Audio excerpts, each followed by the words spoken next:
The 2021 NFL Draft is upon us. It is, I guess, the NFL's version of Christmas Eve or Christmas Day, however, I don't know, a holiday of some kind. Happy to have all of you with us. I'm Anthony Cosenza with John Sheeran. We are going to be going live as the Bengals go to their pick, set at number 5 overall. There's a lot of news to get to. The NFL Draft itself is kicking off. We're going to be with you through the Bengals pick. John, how's it going, buddy? Everything going well? You hanging in there? You know, this day has been just all sorts of crazy for a lot of reasons that we'll get into. We'll have plenty of time to discuss why exactly it's crazy. But this is just like I woke up today and I'm like, they really made a movie about the NFL draft, right? Like that was an actual thing that they did. Like they would never do that with any other league in their draft, right? But the NFL draft, it's just different. There's so much hype with this thing. And even if nothing else happened today, you know, we would have had plenty of stuff to talk about and plenty of stuff to talk about on this show. But a lot of stuff did happen today. That's just the nature of the machine that is the NFL. And it's why every single year, regardless of how our teams are doing, there's always the same amount of hype and there's always the same amount of hope. Absolutely. And to call this a crazy day, it would be an understatement. And as everybody has kind of predicted, the number 3 pick, the number 4 pick, and the number 5 pick will end up shaping really the entire first round. Now, let's start with the holders of the number 3 pick, the San Francisco 49ers. They traded up to get that pick, presumably for Mac Jones, potentially for Trey Lance as well. Justin Fields may be in that conversation too. But now there was some early rumblings, John, that they were involved in a potential trade for Aaron Rodgers of the Green Bay Packers. And then now there's another player involved, meaning a team, for a potential trade of Aaron Rodgers. You want to catch us up on that one? Oh, man. So, of course, like 4 hours before the draft starts, there's a report about Aaron Rodgers being disgruntled with the Packers, going back to when they drafted Jordan Love last year in a very head-scratching move. And the fact that, you know, Rodgers felt betrayed because he wasn't told about their plans, and it just feels like a very Michael Jordan, Jerry Krause situation where it's just the superstar is being misinformed or not being informed by the management, and they're kind of thinking about the future without him. Then the next season happened, and they lost in the NFC Championship game. He went on Jeopardy. Someone questioned about who decided to kick the field goal, and it's been all kind of mounting to this moment. And I guess he or whoever leaked this information did it at this time to maximize the amount of leverage and to maximize the potential of them actually performing a trade. And now it appears that there is potentially a trade, or at least the language of a trade in the works between the Green Bay Packers and the Denver Broncos. Apparently the Broncos are one of the first teams to reach out to the Packers. I think the Raiders were the other team, but like it hasn't happened yet. And we don't know if it is actually going to happen, but it's been reported by a couple of people and we don't know when it's going to happen. But if it does, like, it's just, I guess, the bow tie of something that just came out of nowhere, but I guess has been building for over a year now. So a lot of things with this, John. Number one, the Denver Broncos would then not potentially be a trade partner to move up for one of these quarterbacks and leapfrog maybe the Cincinnati Bengals, who sit at number 5. That's one thing. Number two, if this trade goes through, the Bengals play both Denver and Green Bay this year. So those two games take a completely different shape. The AFC West and their quarterbacks all of a sudden have Justin Herbert, who is emerging as a star. You would have Aaron Rodgers in Denver. And then, of course, Patrick Mahomes. And then you've got Las Vegas. I almost called him Oakland, but I didn't. Las Vegas with Derek Carr.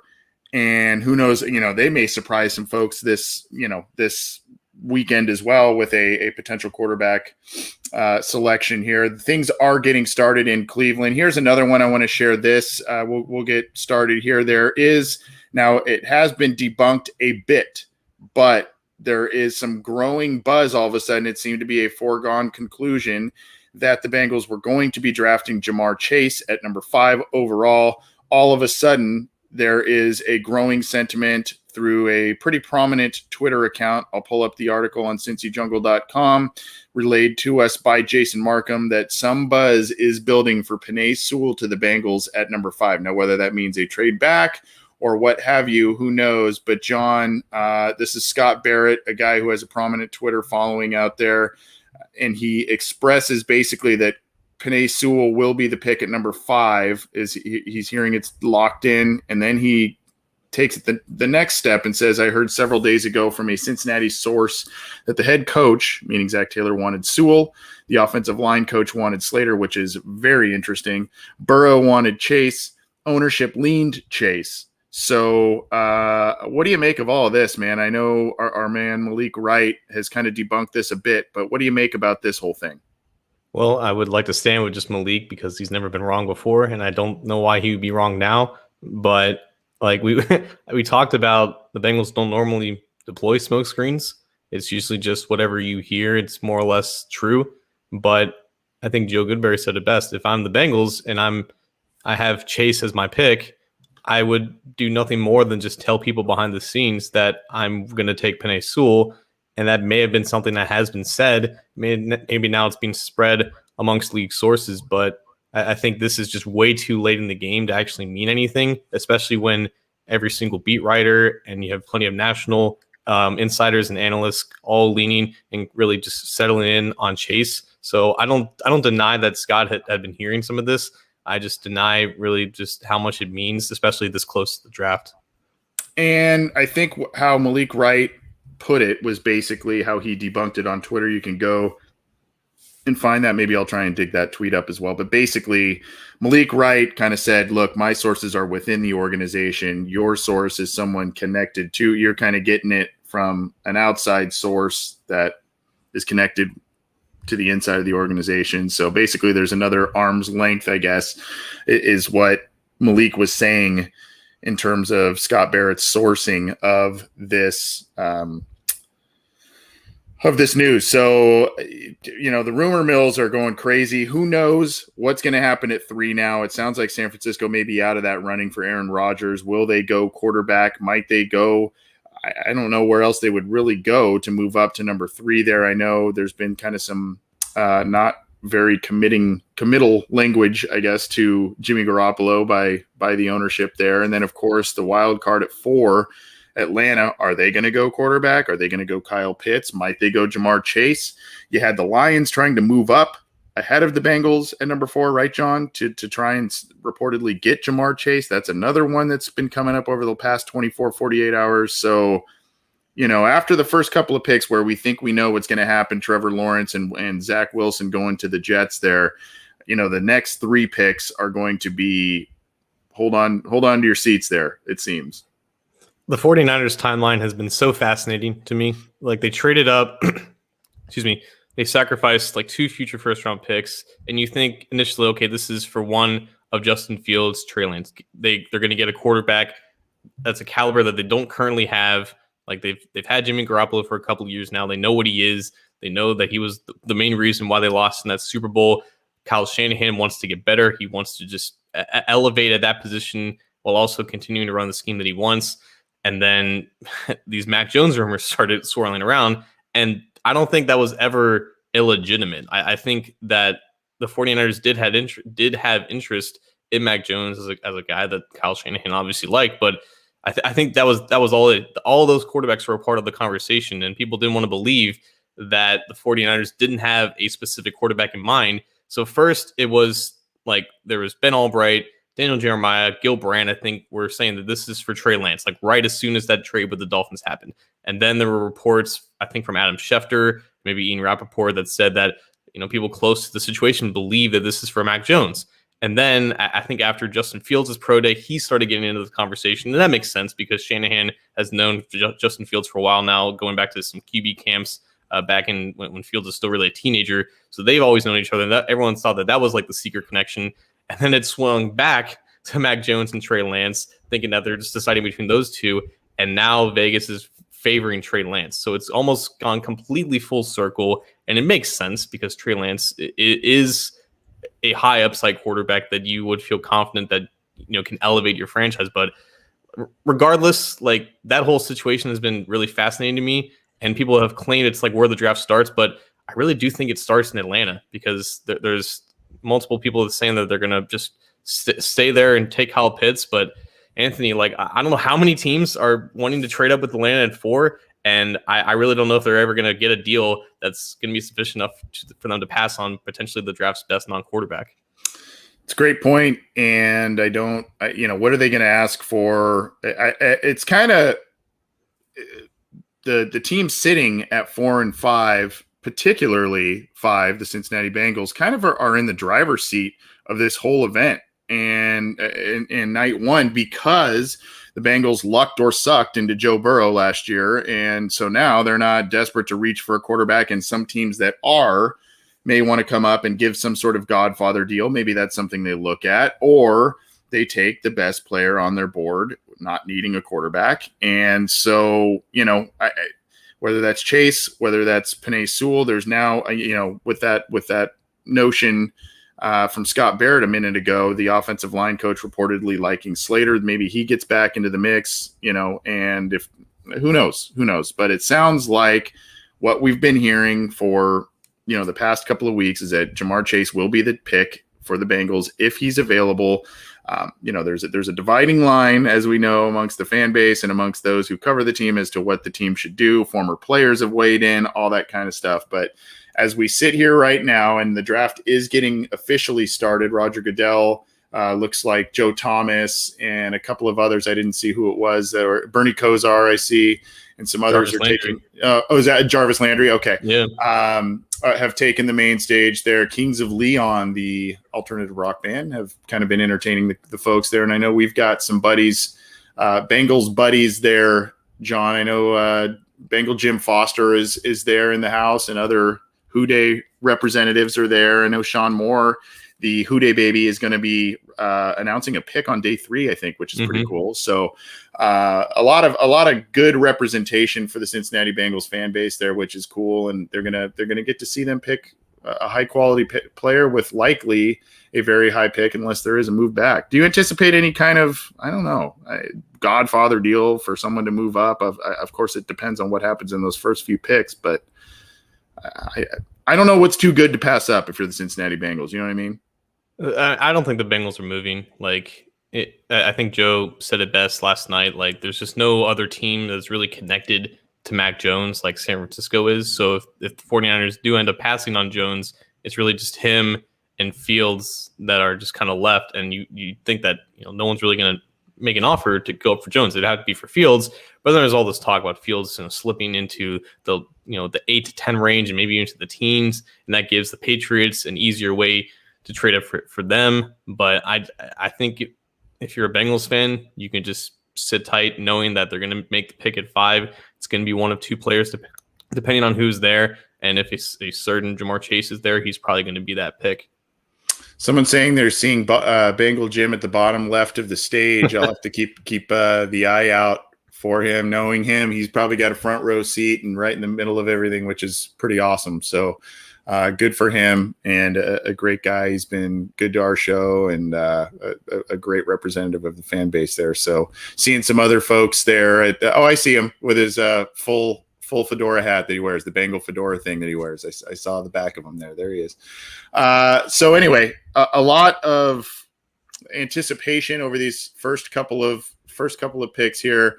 It looks like weather is a little iffy right now. It's very Cleveland-like. It is. I've never been there, but with the clouds and I don't know, it just looks cold, and I don't know. But so the Jacksonville Jaguars are officially on the clock now, John. They are going to be picking first here, and I think we all know who this is probably going to be, unless they end up shocking people. They've got a shot of the Jacksonville Stadium there, some fans there. I know we didn't really go over quarterbacks this year because of the Bengals' needs and lack thereof, but your thoughts on Trevor Lawrence as a prospect and just overall outlook in terms of what he brings to the table. I really like him. I think he's got a lot of skills, but I'd love to hear your take. I'm really glad that this entire draft season we didn't spend hours over analyzing who Lawrence is, because we've known who he is for a long time, and it feels silly to nitpick on a guy that who's that good at still such a young age and has been good for the past 3 years, really ever since he was in high school. I think there is something to be said about a quarterback who plays so well his freshman year, And sophomore and junior, you don't really see that much of an improvement, especially you didn't see it in the box score, but also you didn't see the type of growth and development that you would have liked to see for someone who's touted as this next coming of Andrew Luck. And it's not necessarily a knock on Lawrence. It's just something to kind of take note of. Like, there's no other quarterback aside from maybe, I guess, Justin Fields, who would rather take in this situation.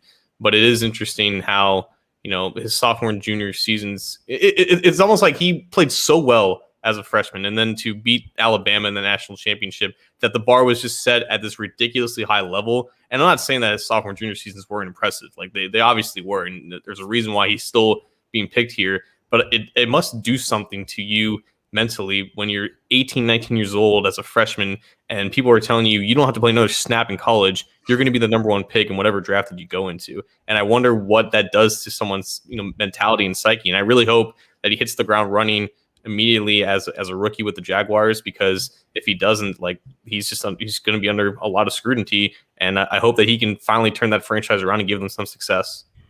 I do too. Hopefully it's not against the Cincinnati Bengals, but very, very talented player. I think there was a couple of question marks that arose this year, but just again, a really different year for a lot of people. Almost 6'6", 213 pounds, very nimble for his size. He runs quite a bit.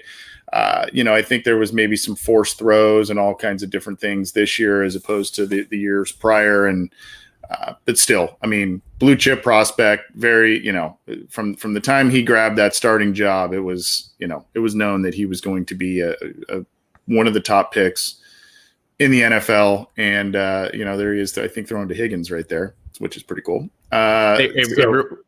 Real quick, though, over under, I think for me right now, it's 7 minutes on the clock, over under a total of 6.5 minutes until they make the pick. I'll say under. Under? All right. Did I just lose?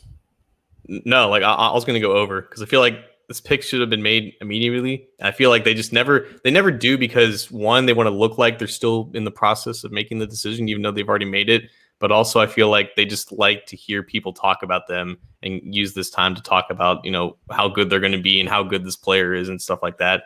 But they could just do us all a favor and just turn the pick in now.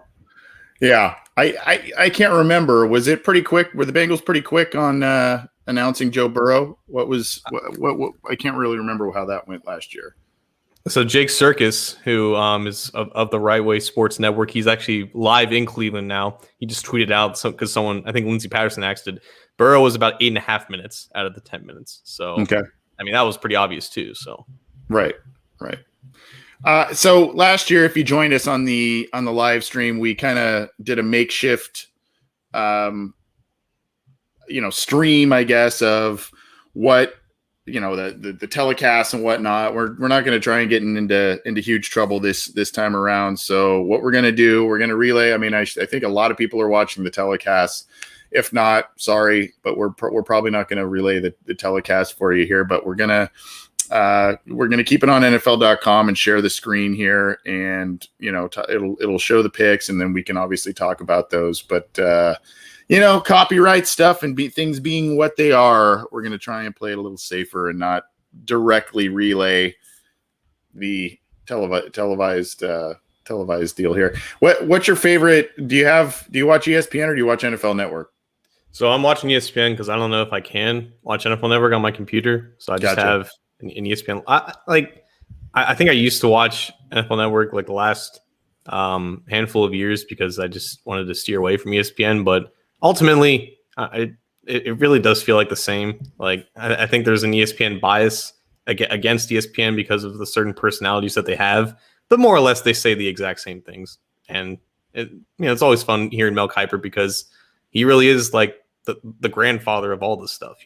Like the draft coverage would not be what it is without Mel Kiper. I know there's some haters out there for him, but he's been in the business for a long time. And if he didn't take it as seriously as he did back in the day, there are a lot of people who aren't working the draft, right? It's not as big as it is. There is no draft day movie probably without Mel Kiper, but that's my whole thing with him.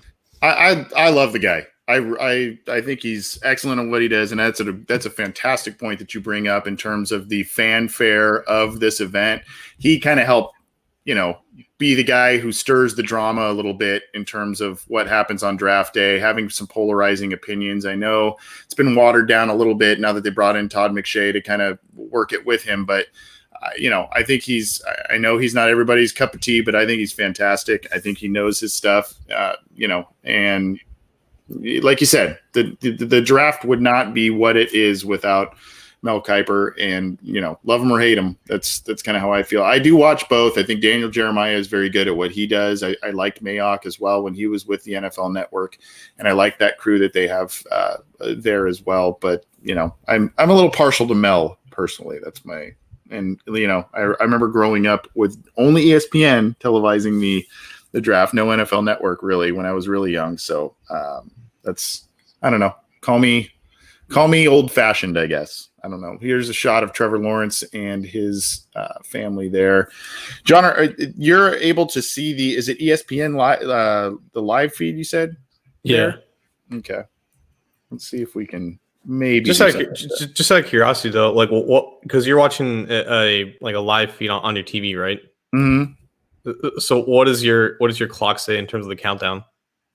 2:24. All right, so you're about 18 seconds ahead of me. Okay. All right. Now, are we doing the relaying of tweets if they are spoiling us, or has that been clamped down upon now? I forget. I think some insiders were asked if they were going to do it, and I think most of them said no. But I'm not going to partake in that. I'm going to try to avoid them. I'm sure we're going to have people in the comments section that are going to announce it just to be the first ones to say it, but I'm personally not going to tip any picks. Yeah. 150 up. The pick is in for Jacksonville, according to my yes. So it's over. Yeah. About 8 minutes. Yeah. And who knows if the pick was actually not in at all, or like if it wasn't in like a minute in and they just didn't want to say it, or they just want to give them all the time. Right. They just wanted to build up the drama a little bit. Again, this is the Orange and Black Insider. He's John Sheeran.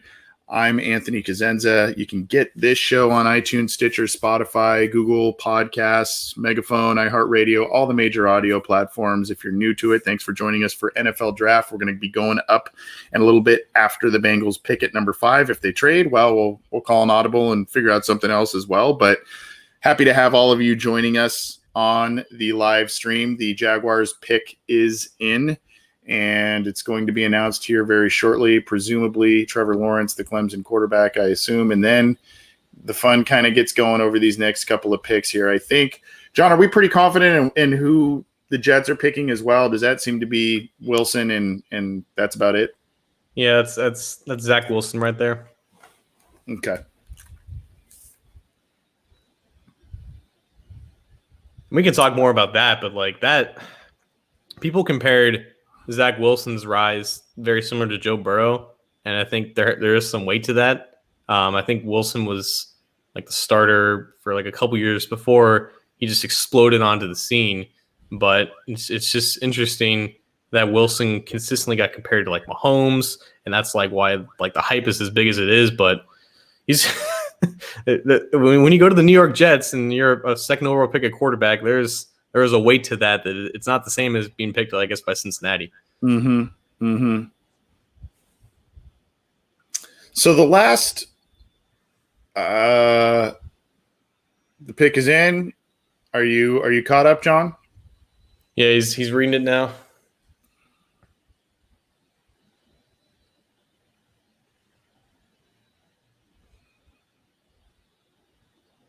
And hopefully you are now fully caught up. John, I wasn't worried about those spoilers. Okay. Well, the newly married Trevor Lawrence is indeed the first pick of the NFL draft going to the Jacksonville Jaguars. He is celebrating at home with some folks, looks like some friends and family. Oh, he hugged his wife first. That was the betting favorite. I told he did or did not? He hugged his wife first. I believe his mom had like more favorable odds. I think I told someone to bet on his mom. Whatever. That's something I kind of want to start doing. I think with the draft is making some bets on some of these fun things that they've got going on. By the way, there was I put a tweet out. Nobody seemed to care, but apparently some recent bets in Vegas over the last week has pushed Rashawn Slater as the first offensive lineman going off the board. Really? Not Penei Sewell. Yeah, some bets have about 50% of the bets randomly have turned on its head over the past week. That Rashawn Slater will be the first offensive lineman draft, and then about 30% of those were going to be Penei Sewell, and then I think it was maybe Darisaw after that. But overwhelmingly, Sewell still has about 78% of the bets that he will be the bettors believe overall he's going to be the first offensive lineman taken. But I don't know. Hey, by the way, fan ballot by NFL.com. They've officially updated that Trevor Lawrence. What grade would you give this? Let's. I mean, think about last year, because there are thousands of Jaguars fans going through something very similar to what Bengals fans felt last year, like knowing that it was going to happen, but when it actually does happen, it's official, and you just feel that sense of joy. So, like, there's no reason why it shouldn't be an A, because he hasn't played it down yet, and he's Trevor Lawrence. But I don't know, like, what do you remember the most about when Joe Burrow's name was read off, and like all that talk was kind of put aside because it did happen. It was no more just pure speculation. It was pretty cool because I don't believe that we had ever, at least I had not done a show kind of how we did it, where it was like the announcement of the pick and we just kind of sat back and were silent for a while and let the stream do its thing. And that was kind of cool, and we got to kind of soak it in a little bit, and you saw kind of the relief and the happiness and the joy of the Burrow family when he got picked. I thought all of that was pretty cool. So that's kind of what I remember about it, and I remember it kind of being kind of a special deal how we did it on our show last year. I thought that was kind of a neat thing because I'd never done that before.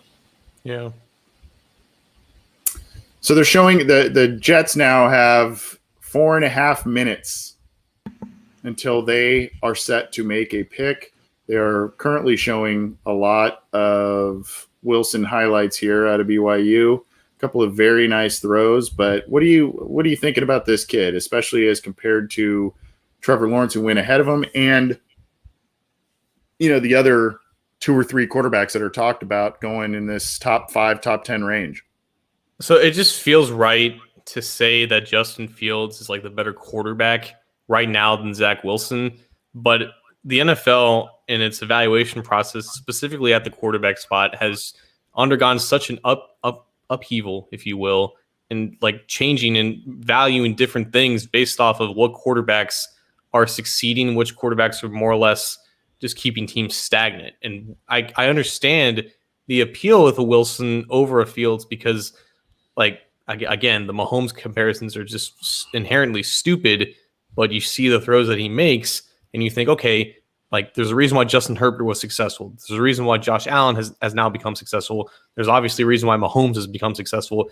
If you feel like that this is a caliber of arm talent that you can just refine and groom to the best of its ability, like, there's a reason, why he leapfrogged Fields in this process and why he's been locked in at this pick for about a month now. Like, and obviously there's so much risk attached to him because he was a one-year performer against BYU and he didn't produce that well against quality competition. That's really the big difference between his rise to notoriety and Burrow's rise last year, because Burrow did it against the SEC and all those great defenses, and Zach Wilson has never really performed well against a great defense. But teams are going to take a chance on that arm talent, that creative ability, the ability to throw off platform and on the run. They're seeing these other quarterbacks do it well. The Jets are thinking, why not us? Like, if we have a chance to take that swing, we might as well just do it. Aside from seeing that Zach Wilson looks like he's like got the most baby face of all time. He looks like he's like 14 years old. He's a Disney Channel character. He really looks like that. Yeah. I mean, I don't mean to be weird or rude to the kid, but he looks pretty young. Anyway, the other, that is one thing I was thinking about with the quarterbacks there was in this class, and really over the past couple of classes, was the ability of these guys who are kind of bigger, the Trevor Lawrences, the Joe Burrows, Zach Wilson, et cetera, being able to move and having, not being a running quarterback, so to speak, not having quite the mobility of, and I know Lamar Jackson is a dual threat quarterback, but not having that type of mobility, but having above average mobility and being able to basically, if the team sees fit, call some draws and be effective with them, quarterback draws, RPO stuff, and being able to scramble around and make plays. Now I know Joe Burrow's coming off the knee injury, so I don't know exactly how that'll affect his mobility this coming year. Hopefully not much at all, but that is something now, to your point, John, that teams are valuing quite a bit out of quarterbacks, is that ability to be mobile, avoid pressure, move the pocket. The old school Drew Bledsoe, Carson Palmer type of quarterbacks, that's just not the mold they look for, where you're kind of a statue back there. Even if you've got the cannon arm, I mean, that's all nice and good, but teams are looking for guys that can kind of ad lib a bit more these days. And that was always a thing with Sam Darnold. Like, no one ever questioned Darnold's arm talent and ability to like throw all over the field. It just, for whatever reason, never clicked with him. And obviously, being coached under Adam Gase didn't help. But now with Robert Saleh leading the charge and like a better, more comfortable system, I hope Wilson can be the quarterback that your USC boy never really was for them. Mm-hmm. Well, and the pick is in for the New York Jets. I hope I'm not, as we go live, I hope I'm not spoiling this for anybody, but Zach Wilson is officially the second pick in the 2021 NFL Draft. And the pick for the Jets, Robert Saleh, the new head coach of the Jets, a defensive coordinator, gets his quarterback. They trade away Sam Darnold. One thing I will say this, I have been disappointed with Sam Darnold. I thought there was a lot of talent there, and I thought there was, a high ceiling there. But the one thing that I think that was a kind of a two-sided failure. I think the Jets really did not surround him with a lot of talent. They did for a little bit, then they would shed the roster. Some of these high-priced guys they would bring in ended up being hurt, your Le'Veon Bells, et cetera. And, it didn't work out for either party. So maybe a fresh start for both teams is what's needed. And now Zach Wilson is the number 2 pick with the Jets. And, oh, by the way, that was another one that was a piece of news that was dropped. What was it, yesterday or the day before, that Teddy Bridgewater was dealt, I think for a 6th round pick. Right. And where did it escapes me. Where did he get sent to? So he's probably going to be Aaron Rodgers' backup in Denver. There you go. Yeah, that's right. It was Denver. Yeah. Oh man. Yeah. That poor kid. You just, right when you think he's got, starting opportunities, it's like, no, this guy's going to move in front of you. No, this guy's going to move in front of you. But, so Carolina now has Sam Darnold. The Jets now have Zach Wilson out of BYU with the number 2 overall pick. Trevor Lawrence went number 1 to Jacksonville. And the San Francisco 49ers are on the clock with 6 minutes remaining. And then these next 3 picks, John, they will be either we're making them out to be something and it'll be nothing. It'll be what we've been expecting over the next couple of weeks, or it's going to be, a whirlwind of news and surprises. So we'll have to see what happens over these next 3 picks. Which quarterback would you take if you're San Francisco? Of who's left. So who you have left, at least of the top tier guys, you've got Justin Fields, Mac Jones, and Trey Lance, correct? Mm-hmm. I would definitely lean Fields or Lance on this one. Lance is a little tricky for me. I loved the fact that he did not throw an interception the last time he played a season. I mean, he didn't throw an interception in the season, but again, that's 2019. And that's 2020 makes things for evaluators and evaluating even, goofballs like me thinking I know what I'm talking about with some of these guys. It makes it hard to evaluate when some of these guys haven't played or didn't play very much at all the year prior. But I think if you're San Francisco, Justin Fields makes a lot of sense. But again, Shanahan is very system driven, and what he wants, he's very specific out of what he wants out of his quarterbacks. So, that's why there's been a lot of rumblings that Mac Jones will be the pick. I've heard a disparity there. I've heard John Lynch wants Trey Lance and or Justin Fields. and the coach Shanahan is more partial to Mac Jones. I don't know how much merit there is in that, but that's something I have heard, and we'll just kind of through the grapevine there. But we'll see what they do here. What about you? Who would you take here? I mean, I would take Fields, but out of the two they're considering, I would take Lance. Like I just don't think Mac Jones is a bad quarterback. I think he can be a Jimmy Garoppolo type, but if you're San Francisco, I don't know why you would want more of the same. I think Lance and Fields have the ability to be real game changers in this league, and I think there's just more data that supports Fields being just a better player and just a safer bet to become a great quarterback. And I really didn't think that much of Justin Fields throughout the 2020 season. I thought he was just a little bit overhyped, and he didn't really play that well in some games. But I really think the end of this past season really turned the corner for him in his development, and it really opened my eyes to what quarterback that he was. And then to hear him, be kind of slandered and libeled over this whole process, it really did make me question, like, is this really about Justin Fields, or is this just about what Justin Fields looks like? And we kind of see this every single year, and we can't seem to get over ourselves with our implicit biases. And it's sickening to a certain degree. But I hope that Justin, wherever he lands, he takes it and runs with it and becomes the great quarterback that he was. He was right next to Trevor Lawrence throughout the entire recruiting process. He was a 5-star just like him. He was like right behind him in the composite rankings. There's no reason why he should be quarterback 5 in this class. And if that's what ends up happening, he's probably going to be the steal of the draft. Yeah, I just inevitably. Well, I shouldn't say inevitably, but there have been cases where very, very talented quarterbacks have gone a lot later than. I mean, you go back to Trubisky and Mahomes, right? Trubisky went number 2 overall, traded up again. Not a damn reason why Mitchell Trubisky should have ever been picked ahead of Deshaun Watson. Like, absolutely not. Like Mahomes was a whole nother thing, but Watson, that was a known great quarterback, and for some stupid reason, a first-year starter of UNC who looked the part, quote unquote, got picked ahead of him. Yep, and so you've got that instance, the infamous one with Aaron Rodgers, right? The Alex Smith, Aaron Rodgers, Brady Quinn was another. I mean, I hope for any of these guys, I hope if they are.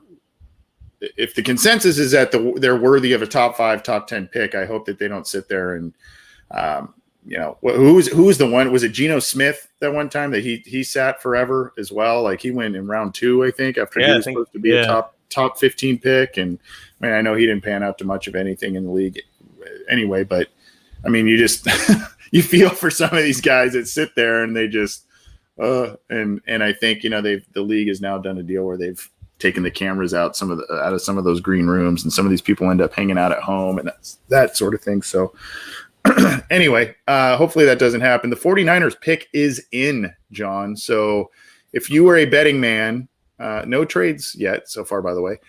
If you were a betting man, what is this pick here? I think it's Lance. Like, it's still possible that it's Mac Jones, but I really do think it's Trey Lance. I'm inclined to agree with you. I don't know. I don't buy the Mac Jones pick. I think Trey Lance is probably the pick here, but we will see very, very shortly here. But the pick is in for the San Francisco 49ers, who, by the way, moved up with the Dolphins, right? That was who they traded that pick with. Yep. And moved up there, obviously, to get someone that they are very, very enamored with. The 49ers contingent of fans is in the house here. They're showing them on ESPN. So a lot of them made the trip up to Cleveland. One day I want to go to a draft, man. It'd be fun. I was hoping to go last year in Vegas, but that whole thing got shut down, unfortunately. But we should do that sometime, dude. We really should. We should find a location. We should do a live show from there. But my Browns fan friend, we were texting back and forth today, and he said, "I just realized that Steelers fans and the Baltimore Ravens and the Pittsburgh Steelers picks are going to get booed into eternity because they're in Cleveland." I'd be interested to see how much the Bengals pick kind of gets booed as well. Well, John, you should have placed your bet, my friend. You would have made some money. the pick for the San Francisco 49ers after weeks of being told that they were moving up for Mac Jones. The pick is indeed Trey Lance out of North Dakota State. Did not play last year, but the young man was exceptional the year prior. Of course, the question is, it's not talent, it's not athleticism. Those aren't the questions. It is the level of competition, right? That's usually the question for these kids that play at some of these schools here. But this kid's got a lot of talent.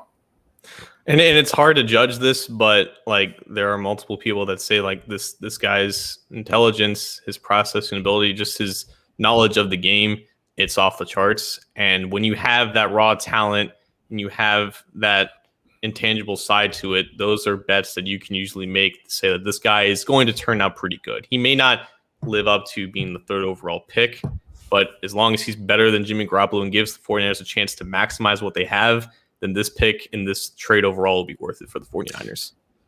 The additional caveat to this entire deal with the selection of Lance, is he your day one starter? With this small school stay, is he the guy that you're saying, hey, we're giving you the keys to the castle here, and you're going to be the guy? I don't know what you think about that, but I would assume if you're moving up to 3, you're doing that for a specific reason, and probably to start this kid pretty soon, I would think. Yeah, like the 49ers have stood pat and said that like we're not going to trade Jimmy Garoppolo. We're comfortable keeping him in 2021, and that's always coded language. You're saying, please trade for him.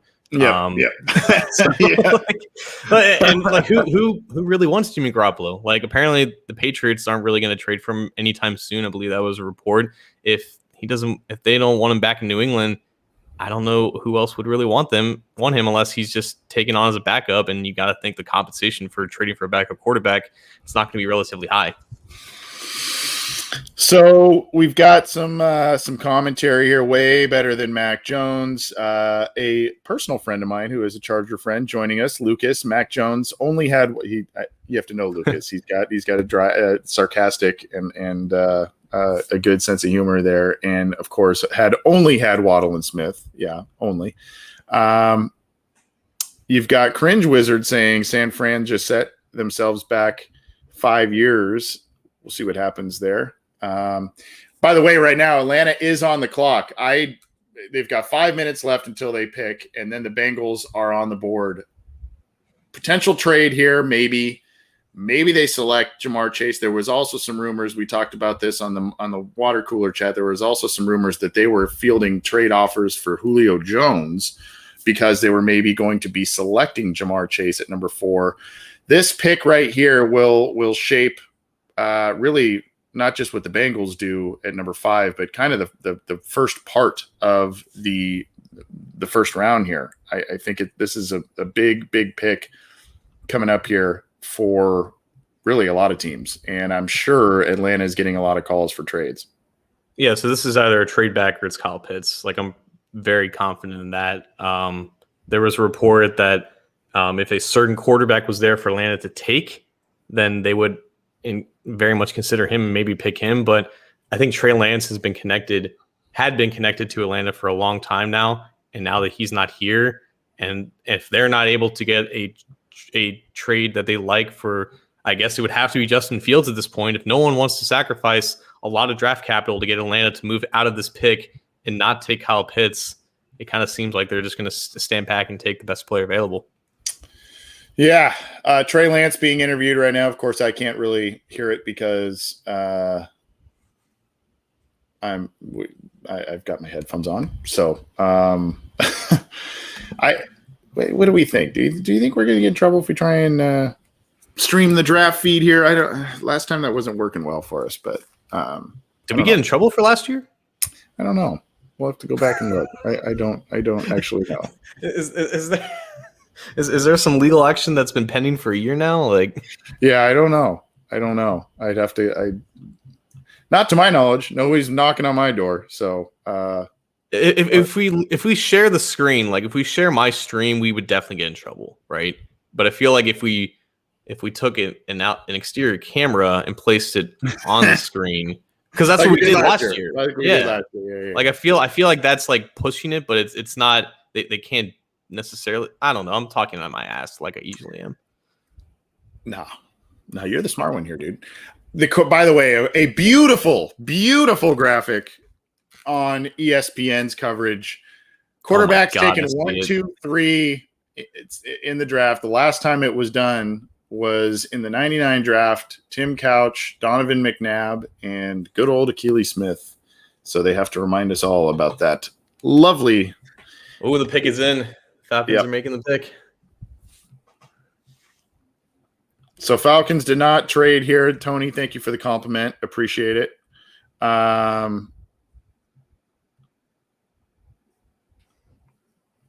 Jason Von Stein, our good friend, saying we need O-line. Again, betting man, John, you're saying this is probably Kyle Pitts. This is what you're aiming for here. I would say this is Pitts. Okay. If that is the case, then that would, of the rest of the non-quarterback blue chip prospects, that would leave essentially, through most people's eyes, Jamar Chase and Penei Sewell for the Bengals to take. They may have, who knows? They may surprise people and have Rashawn Slater even higher than Penei Sewell, but I don't know. We'll see very shortly. That is for sure. Thank you, everyone, for tuning in. We're just kind of spitballing and bringing the draft live to you as we go up to the Bengals pick, which is coming up here shortly, and unless they trade here. But thank you, everyone, for tuning in live, whether it's through the YouTube channel, the Cincy Jungle Twitter account, the Bengals OBI, Orange and Black Insider Twitter account, or Cincy Jungle's Facebook page. Thanks for tuning in. We appreciate it. Listening to us yammer on the draft here, and the selection is in. Here we go. Was he supposed to shake Goodell's hand? That was a little weird. The guy on the chair? Yeah, I don't know. Oh, okay. The pick is in, and it is indeed Kyle Pitts.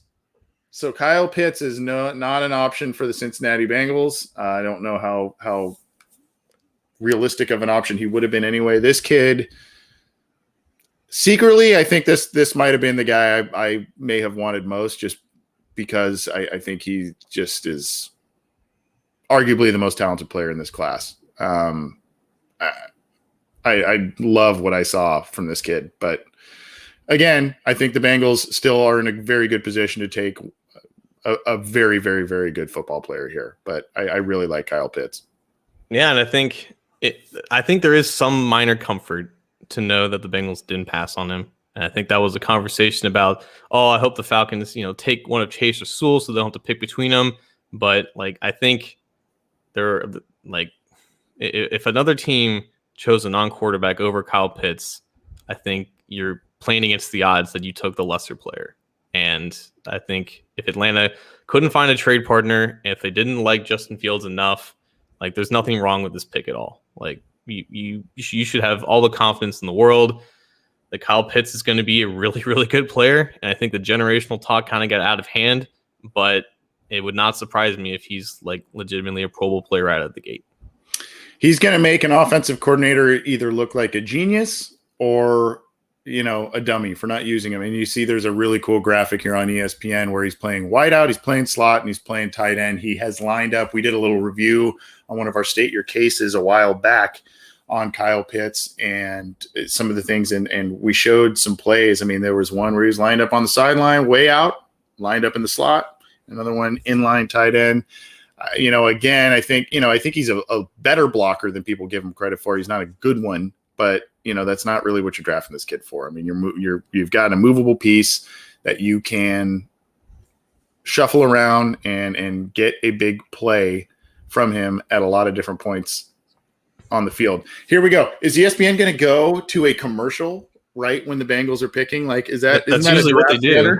That's usually what they do. Yeah. Bengals have a little under 5.5 minutes left till their pick, till their time runs out here. Hopefully they don't forget to turn in a card or something like that. That would not be good. I am interested, John, in what the Miami Dolphins will do based on what the Bengals will do, and maybe what we can do here. Maybe as we get to the announcement of the pick, maybe I can get my microphone and turn this up here, and we can get the announcement that way, at least the audio of it from ESPN. But at any rate, we're seeing the line being drawn in the sand in the comments, the live comments, John. There's some Team Sewell. There's Chase. Chuck Anderson says Jeff Query the third. Okay, that would be. I don't know if there is a Jeff Query the third, but that would be an interesting pick. This is I think a good way to look at it here. Either way, I'll be happy with who they pick, Matthew. I guess that's too nuanced, man. I know. I guess I'm just too much of a people pleaser, but that, quite honestly, I mean, any one of those three guys to me, and I haven't really processed how I will feel if this ends up for some reason being Rashawn Slater, but I haven't thought about that because we just haven't really talked. For the sake of content, because it would be so shocking, it would be good for ratings, because I still go back to this one Packers fan who live streamed the draft last year, and he was so excited because he traded up. They went to commercial, by the way. They went to commercial. ESPN went to commercial. Sorry, I didn't mean to interrupt you. That's unbelievable. I mean, that's expected. A tradition, unlike any other. Good. There was this Packers fan who was so excited about them trading up to draft Patrick Queen or Denzel Mims, and he's like, God, I hope it's not Jordan Love. And then it was Jordan Love. And then he screamed for 10 seconds. And then he just went right back into, so Jordan Love has a lot of potential. And it's even if it is Rashawn Slater, he's still really good. Yeah, I know. Our old friend Rebecca Toback was commenting on Twitter today.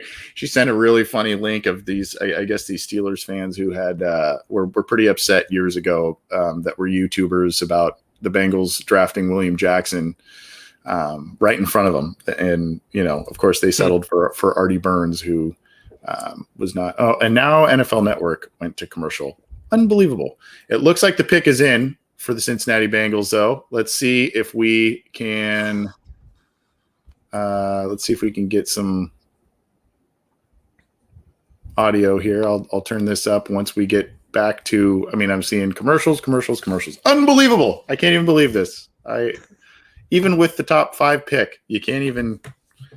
You think they're just gonna read the pick at the bottom when it's still in commercial, like they do in day 3? I hope not. If they do that, that's just terrible.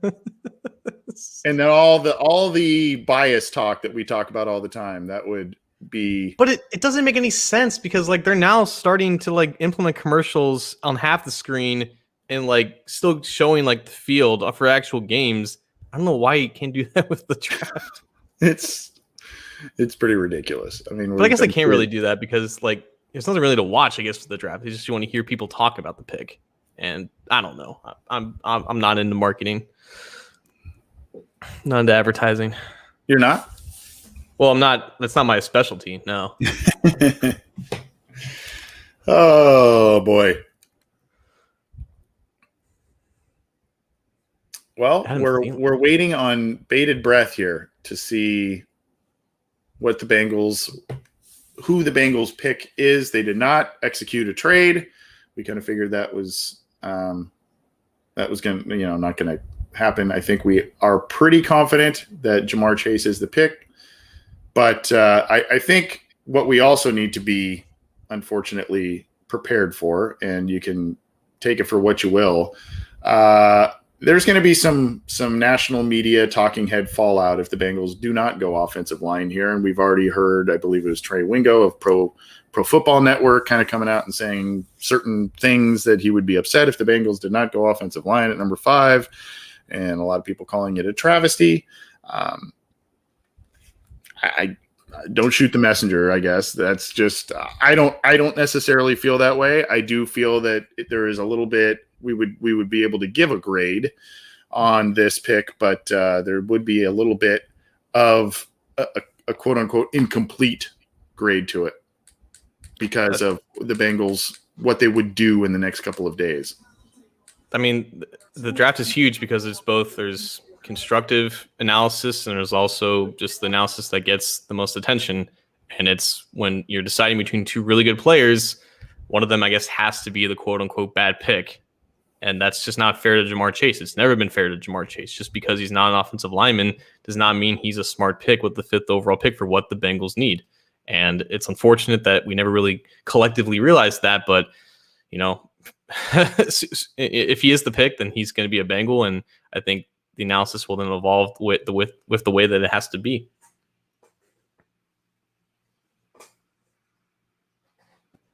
I am going to turn this up here, Roger Goodell, and tell me if can you hear this, John?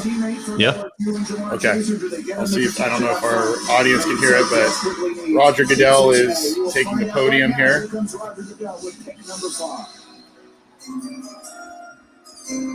With the 5th pick in the 2021 NFL Draft, the Cincinnati Bengals select Jamar Chase, wide receiver, LSU.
Jamar Chase, the number 5 overall pick and the pick of the Cincinnati Bengals. They stay put, John. There are an immense amount of tools to like about this kid.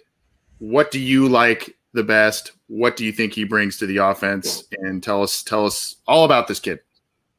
There is no doubt in my mind that if all the other receivers of the last 4 or 5 draft classes were in the same draft, he would be picked above every one of them. He is the single best wide receiver prospect since at least Amari Cooper, because there is nothing, there's no weakness to his game. There are things that you can nitpick with him.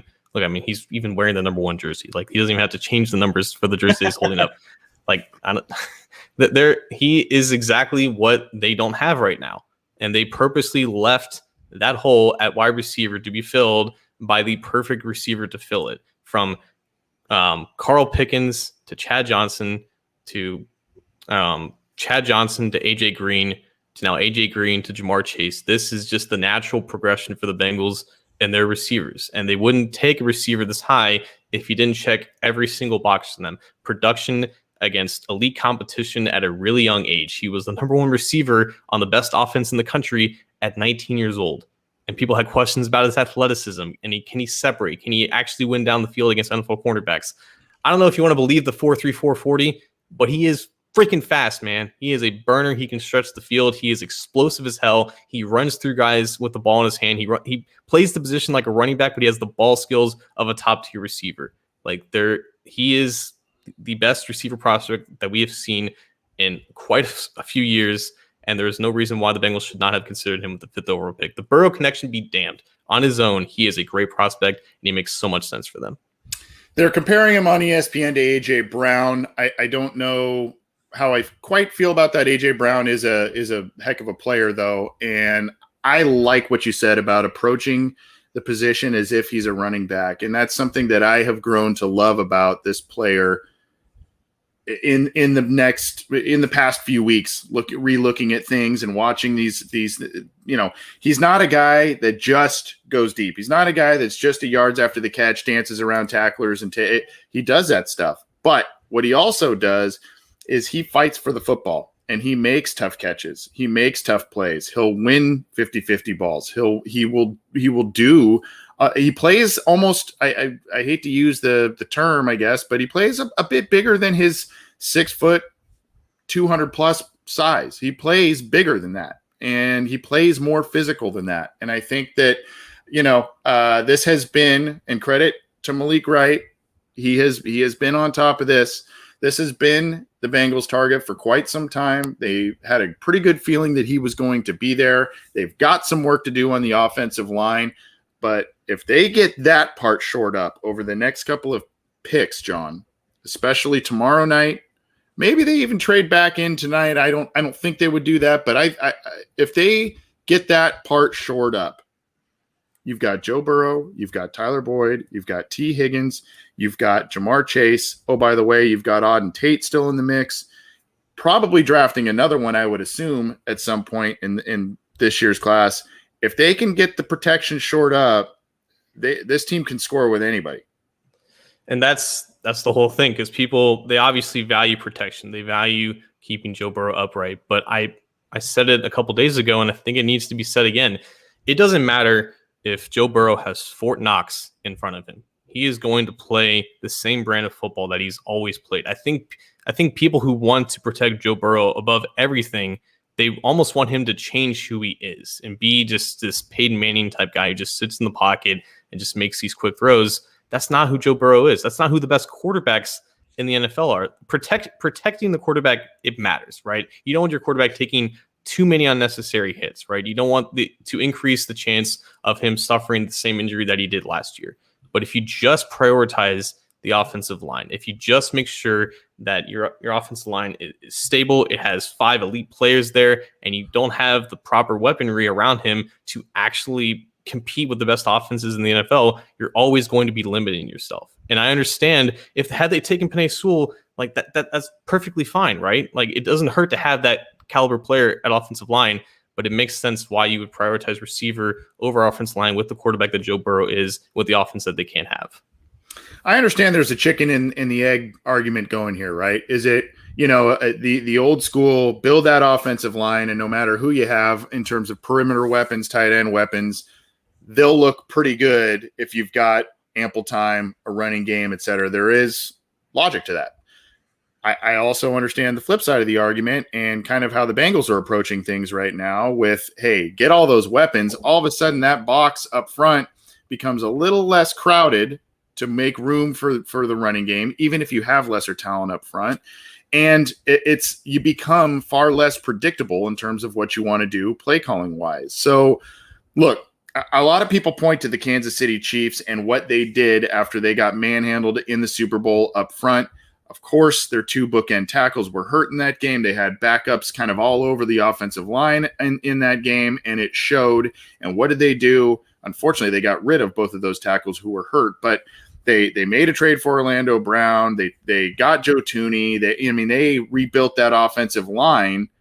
But, oh, by the way, they also have Tyreek Hill. Oh, by the way, they also have Travis Kelce. Oh, by the way, they have Clyde Edwards-Helaire. They've got a lot of other weapons. They had the weapons in place, and now they're working on the offensive line. Maybe that's the approach the Bengals are taking here. Let's get the weapons in place.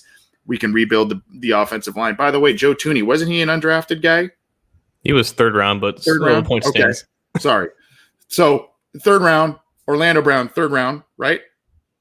Yeah. So these guys can be found later. Guys that can be that can help your team right away. on the offensive line, you can find them in the mid rounds, and some of these guys can be found on day 2. So maybe that's just the approach the Bengals are taking. Not everybody may like it, but that may be the way that they're moving with this offense. And to play devil's advocate, Tyreek Hill was a 6th-round pick. Travis Kelce was the 3rd-round pick. And it's still true that you can find elite talent at both receiver and offensive line outside of the 1st round. But if you have the choice between 2 of them at the top of the round, at the top of the 1st round, and you think highly of both of them, I think there is the argument of that elite receiver on his own as an individual is more valuable than that elite offensive lineman. And that's hard to sell to fans who watch their quarterback suffer a torn ACL and MCL. And I understand that they're not going to get a lot of fan points from some people. We're already seeing a lot of hate in the comments. There's nothing we can do about those people. They're just really close-minded in that sense. But I mean, Jamar Chase is a really good player, and he plays probably the 2nd most valuable position on the field. And that's really the argument that's the only argument to make. It's that simple. By the way, just a little bit of a side note here. Jalen Waddle goes to Miami, the pick after, not Devontae Smith. So, and then not Penei Sewell. What's that? Not Penei Sewell either. And not Penei Sewell either. Yeah, they could have used some help on the offensive line, and they went with a wide receiver who gives them special teams ability and also, electric type of playmaking ability on the perimeter. So a guy that can do a lot of different things in an offense. Devontae Smith, I would assume the Lions, it seems, sprinted to the podium. So I would assume probably Devontae Smith you would think is going to Detroit here, right? Yeah, they literally don't have any receivers. Like if Jamar Chase is there, they would sprint up to the podium, which by the way, is what Zach Taylor said about Jamar Chase, because he's talking with the media right now, and he said, we took Chase as quick as possible. And I know there's some people saying that, like, oh, Bengals fans wanted Sewell, but Mike Brown just wanted the receiver, right? No. Duke Tobin, Zach Taylor, everyone is on board here. They had Chase rated as the slightly higher player on their board. I wasn't really allowed to reveal information until just now, but that's just how it is. Like, they took, in their mind, the best player available who fills a gaping need on their roster. He does. And look, I think Joe Goodberry said it pretty well. And I was thinking about this today on our show yesterday. I think Joe Goodberry said it pretty well in that, look, he likes the ceiling of Penei Sewell better, potentially. And I don't want to speak for him, but this is kind of what he was alluding to, I think. He likes the ceiling of Penei Sewell and the ceiling of an offensive lineman, I think, a bit better. But right now he thinks Chase is just a guy who can help them more right now, and his ceiling is also very high. So there's not really, in my mind, there wasn't a way that it is, that's just not the right way. I like both of those players, and I think both of them are high caliber players with high ceilings, and both can help this team right away. Now, I do think, like I said before we announced the pick, I do think that the Bengals, there is a little bit of, if you want to grade this pick, there is a little bit of an incomplete aspect, because you need to see what this team does over the next 2 days to be able to supplement things on the offensive line. At least that's how I feel about it. Yeah, and there's no doubt that they're keeping an eye on which offensive linemen are available. I don't think they're going to make a move up into the 1st round to take one. I think we had a question to that in the comments section, but there's no doubt that if they feel like an offensive lineman is worth that pick in round 2, that he's going to be the pick. That the need just dictates it at that point. But that's why they were comfortable taking Chase, because there's no secret. It's like most analysts and most fans, they weren't the only people who thought that this offensive line class was deep. That was a belief that was shared in the Bengals front office. We've heard both Steven Radicevic, the director of pro scouting, and Duke Tobin both say that these offensive line classes, they're really good, and it's not every year that you have something like that. And the Bengals need one starter on offensive line for this year, and probably a couple more long-term starters. They can find that one starter for this year in the 2nd round, and they can find another potential long-term starter in round 3. That's entirely possible, and it's almost probably the projected plan at this point. The Detroit Lions at number 7, kind of surprising here. They went with Penei Sewell. Wow. I thought that they would go wide receiver there based on losing Marvin Jones and losing Kenny Golladay, but they went with Penei Sewell. And I was just going to say after that pick to see pick went. But I was just going to say, when are we going to see an offensive lineman taken here? Carolina's on the clock. They've got under 4 minutes left, and we're rounding out the top 10 here. You've got Denver coming up, and to my knowledge, there has not been any updates on the Aaron Rodgers news. I haven't really been looking. I've been kind of paying close attention to what the Bengals are doing and whatnot, but they are up next at number 9, and then you've got Dallas rounding out the top 10. So Penei Sewell goes 2 picks after the Bengals select Jamar Chase. He is off the board.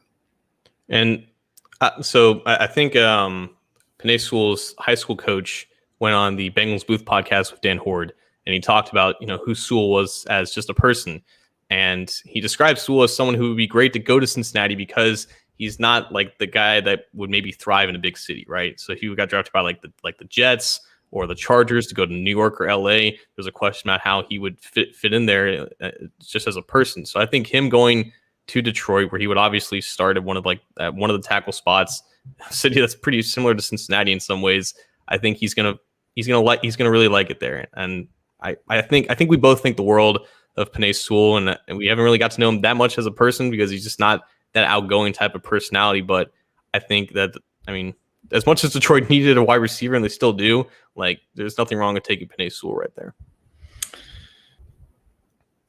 Interesting question here. Who from Sixer Alex? Who do you want in round 2? I say Quinn Miners. I know that's one guy that's kicked around a lot. You like? I think you like. I don't want to speak for you. I think you like Dylan Radunes as a prospect, a smaller school kid, and then of course who I like as well. And then there's a good group of tackles. I think Eichenberg should be in that. Out of Notre Dame, he should be in that discussion. But I think ultimately we don't know where Leatherwood's going to go. Leatherwood could be a late first. Maybe he's there at the beginning of the second. I think, though, as we kind of start to wrap some things up on this show, and as the Bengals have picked a couple picks ago, we're gonna maybe go to the top 10 or so and wrap some things up. But John, I think now you got to look, if you're the Bengals, at a player that you believe, if it's offensive line, you have to go for a player that you believe can step in and potentially start at right guard right away, and then transition to tackle. Or if you think he is that good of a tackle, you better have the belief that Riley Reif can kick inside and be effective there, and you've got an effective rookie tackle. I guess I'm a little old school in my thinking. I like the idea with Jonah Williams still being a little bit green, even though he's entering his 3rd season, if you can believe that. He still has limited snaps under his belt, limited games under his belt. I do like a little bit of a veteran presence on the opposite side there who has seen a lot of games and whatnot. But regardless, you got to get your best combination of best guys. I think guard tackle flexibility in the second round, if they go offensive line there, I think that's pretty crucial personally. That would be the ideal situation, but we don't know if they'd be comfortable with that, right? It's just projecting, it's like hitting 2 birds with 1 stone, but we don't know if they want a guy that will change positions in a year. And maybe that was a reservation with Penei Sewell because they didn't really have a spot for him right now. They didn't want to have him on the bench. Like, I think a Radunes would be perfect for that as a guy who could just play guard and kick out the tackle. But apparently him and Liam Eichenberg are getting a lot of buzz to be taken in the latter part of the first round. So it really does depend on who is there. I think we're pretty confident that Leatherwood and Cosme are going to be at least in the running to be available with the 38th pick. And I think both of them would fit that role as just, guards for now with the potential to move out to tackle. But this is also the Bengals, and they value tackle more than guard. And maybe they would take a pure backup tackle in the second round if they had that high of a grade on him, like Walker Little. I believe we had someone in the comments name drop him. He was name dropped by Dave Lapham. I mean, that's entirely possible. But at the same time, they should know that they have a gaping need at guard. And when they had a gaping need at guard in 2012, they spent a first-round pick on Kevin Zeiler. So it wouldn't surprise me if they just take a pure guard like a Quinn Miners or a Wyatt Davis or even like a Trey Smith in the second round just to solidify that offensive line and get the entirety of their depth chart up to speed with quality starters. Someone brought this up in the live chat. I'll have to see if I can find it here. By the way, we're seeing more love and hate and love and hate, love and hate, love and hate the pick. This was expected, though. Yeah, it was. Just people going through it. Will Smith, interesting. I like Sam Cosmi too. That's a guy who maybe, the shorter arms is a concern. Maybe not the most talented of, still very good player, but not the most talented of the class, but very versatile. If I remember correctly, he has played all over that Longhorns line and done so at a pretty high level. So that in itself brings a lot of value. Paul Estep, by the way, Paul has been in our comment section on our YouTube channel quite frequently talking about Team Chase. His comments are always about Jamar Chase. So he is very, very happy about this. We've got Matthew Combs saying Wyatt Davis in round 2. That's a possibility. There's two things I want to bring up, and then we'll start to kind of wrap things up here, John. Unless you want to stick around, whatever. I gotta get out of here as soon as possible. Okay. All right. Walker Little. How early is too early for him? So I actually asked offensive line guru Brandon Thorne this on Twitter, like, what round would you take Walker Little? And he thinks that he's a great fit in an outside zone scheme like the Bengals run, and he wouldn't take him into the 3rd round. And I think the consensus big board has him right in the 90 range. So if the Bengals take him in the 3rd round, I think that's where they should. But I don't think it would be the smartest pick to take him in the 2nd round. Interesting pick here. Side note: Panthers picked J.C. Horn, cornerback out of South Carolina. Yeah, yeah, interesting pick there. Gosh, is that the first? Is that the first defensive player taken? Mm-hmm. Good Lord. 8 picks in.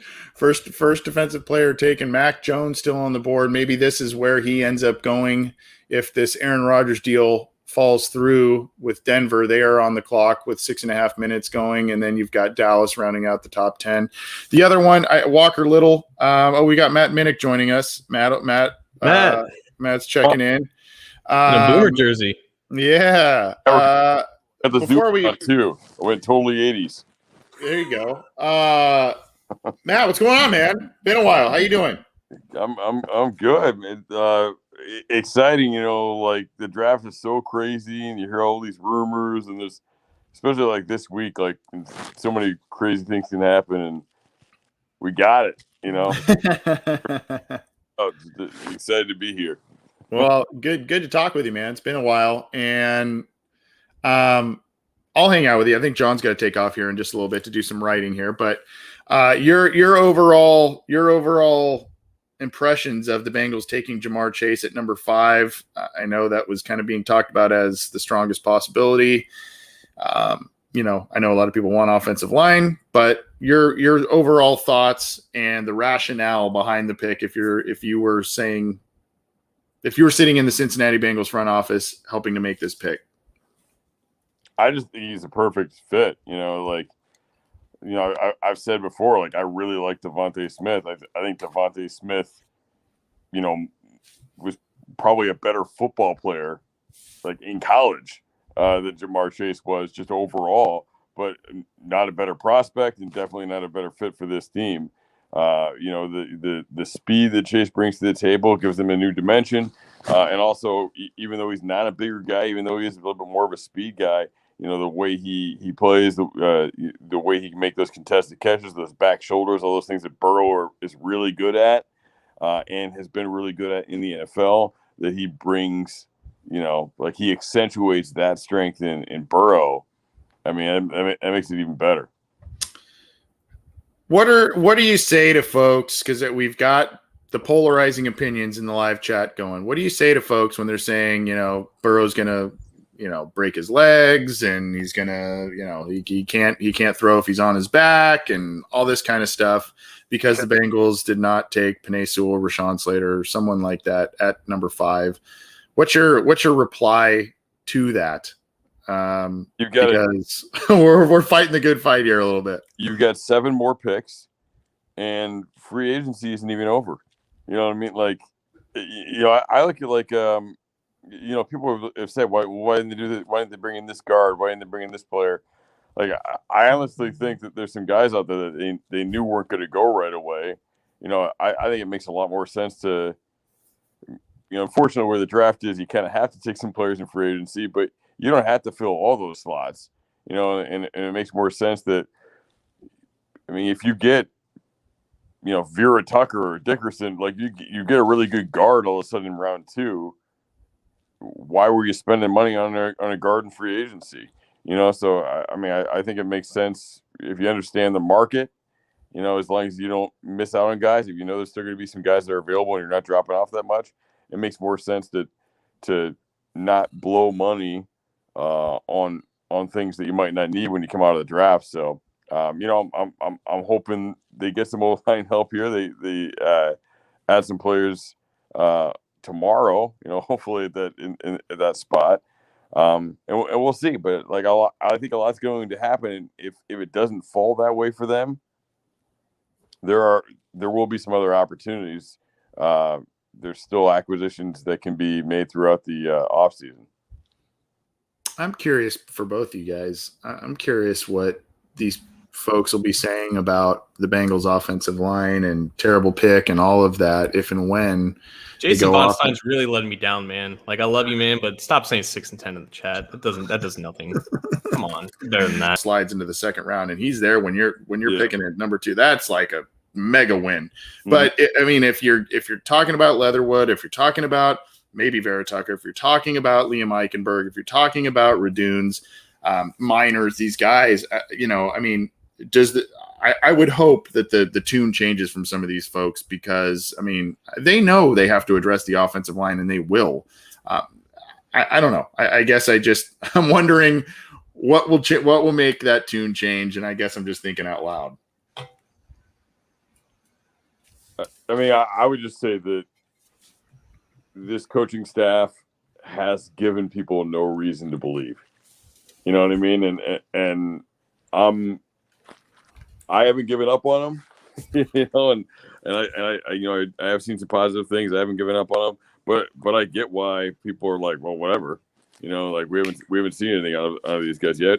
So I think that's where it comes from. There's no faith there because there's no reason to put any faith in it, and there's been nothing but a lot of losing over the last couple of years. So yeah. I guess that'll go away when they put together some wins this fall. Yeah, go ahead, John.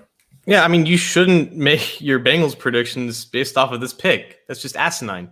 Like, the draft is not over. Like Matt said, free agency is not even over. We don't know what this team exactly is going to look like just yet. There's still a whole offseason, a training camp that's going to be injuries, unfortunately. And right now, the Bengals are still in the process of putting out the best possible team for them. And Trey's still out there, right? Nobody brought him in. Yeah, he's still out there too. That's the big name people were talking about on the old line. He's still there. You end up taking an edge because there's a really good edge there tomorrow or something like that. Go sign that guard. I'm sorry, John, I cut you off. No, that's really all that I'm just trying to say. Like the Bengals could pick Panay, and they'd still be a 6 and 10 in one team or 7 and 10 team or whatever it is now with 17 games. Like it's not over. It really isn't. Like Panay Sewell is not going to push the Bengals. He wasn't going to push the Bengals into a pure playoff contending team. Jamar Chase doesn't even do that by himself, but he helps them out a lot in that regard. He helps them give the offensive dimension that they didn't have, and he allows them to fast track the progress in offense that they need to make, and that's ultimately why they took him. I'm going to bow out, guys. I'll let you guys discuss for the remaining time of the show, but I got to put stuff out for the website. But Anthony, Matt, good to talk to you guys. Thanks, John. Thanks for all you do, buddy. Appreciate the insight and good hanging with you. We'll talk more this weekend. Looking forward to seeing the write-up. Matt, I'll hang with you for a little bit if you got still some time since sure. made the effort of joining us. And we're closing out of the top 10 here. Interesting pick here too, by the way. The Denver Broncos were on the clock. The pick is in. They went almost all the way down to the 000 wire here. At the beginning of the show, we talked about how they were involved in the Surtain. Wow.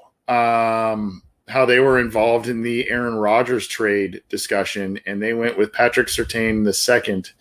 His father was a fantastic cornerback in the league, and Surtain as well as, Surtain II, I should say, is another fantastic player. But, you've got Justin Fields there. You've got others.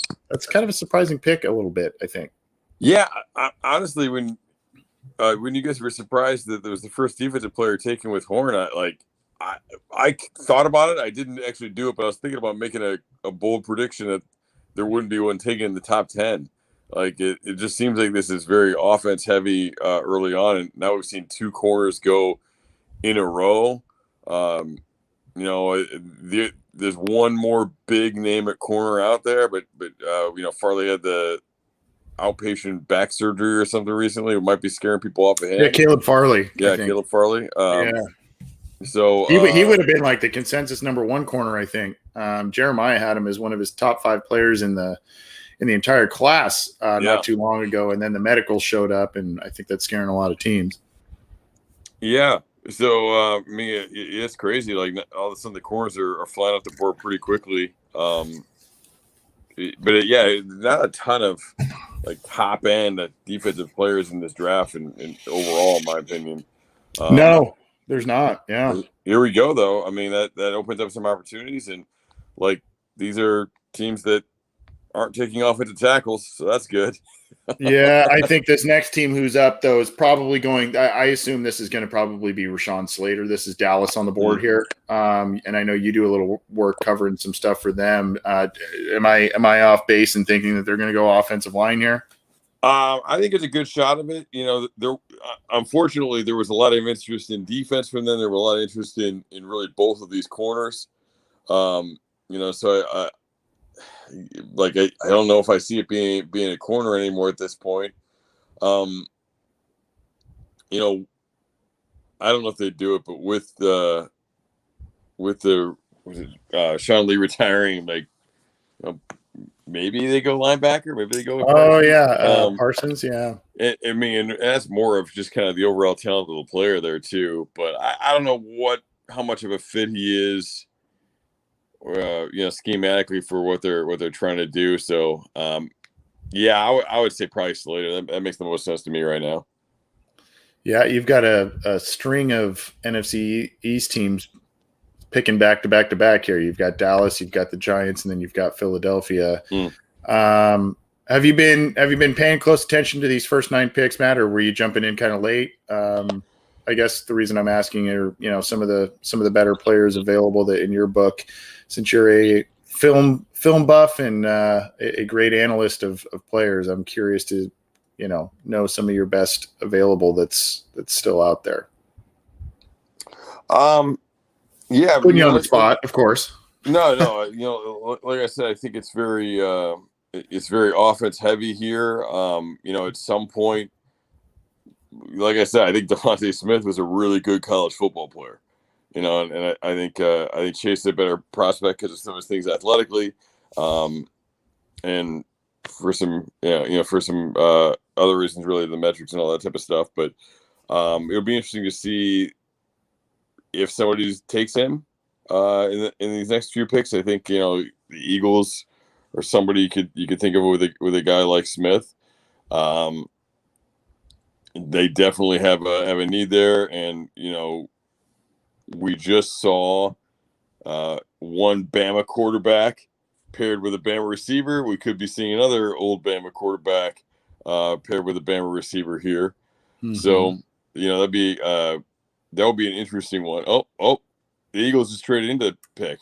Wow, and they traded it to a divisional team. Yeah. Wow. So this is funny because the Eagles traded ahead of the Cowboys a few years ago to get Dallas Goedert. I feel like there's been a lot of stuff like that with it. I think the Eagles, maybe it's a Pennsylvania team thing. I feel like the Eagles have kind of been like the Steelers, with the Cowboys, like trading in front of them a few times. I feel like more of a pass with that, but that's interesting. And since you're only, I guess you trade in front of the Giants too. Yeah. Going in front of the Giants for,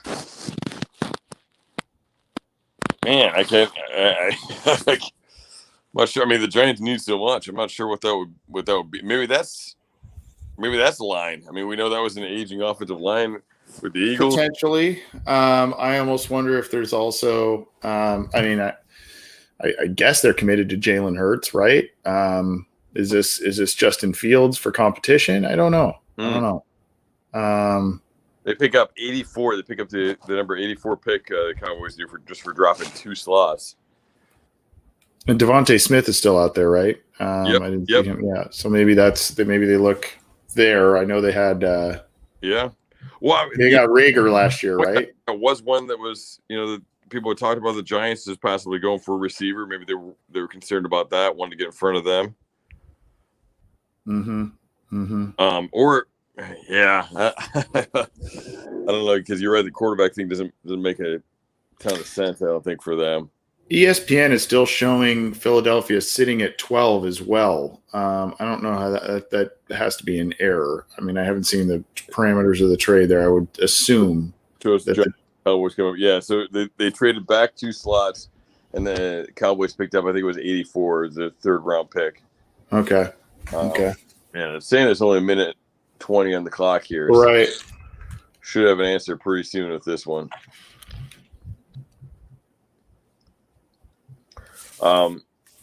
But yeah, I mean, we haven't seen an edge. I know I believe it's Russo. My problem is I never talk about these guys. I'm always writing and watching film and stuff, so I don't even know how to say half these names. But so that's a guy that could be coming off the board pretty quickly here too. And then at some point, I think we're going to see that run on tackles, and we're going to see after Slater, who's the next guy, because we heard that from Daniel Jeremiah weeks ago that there's a ton of talent there, but there's not a ton of consensus after those top 2 guys. So it will be interesting to see how that shakes down. And that's the thing that really applies to the Bengals, because, we all have our favorites. Maybe it's Jenkins, maybe it's, for me, it's Darisaw, Cosme, Leather, all these guys. And we talk about, Cosme and Leather were the guys you think are going to be there. But, man, maybe someone's going to love those guys in the first round. And maybe some of these guys that we think are definite first-round picks aren't going to make it. So it's going to be interesting to see how the tackles come off the board. I did not hear because we were busy yammering on here. I did not hear what the Mel Kipers and the Daniel Jeremiahs and all of that had to say about the Bengals picking Chase. Were they bullish on him, or were they not so hot on the decision they made there? I've been flipping around between the 3 broadcasts. I don't have any specifics on who said what, but the general consensus was, hey, you're giving Burrow a playmaker. Like, we've seen this connection, but the same old kind of stereotypical. Well, it doesn't matter if Burrow can't throw the ball. Like that. That's the asterisk with everything. So, I think it's a wait and see.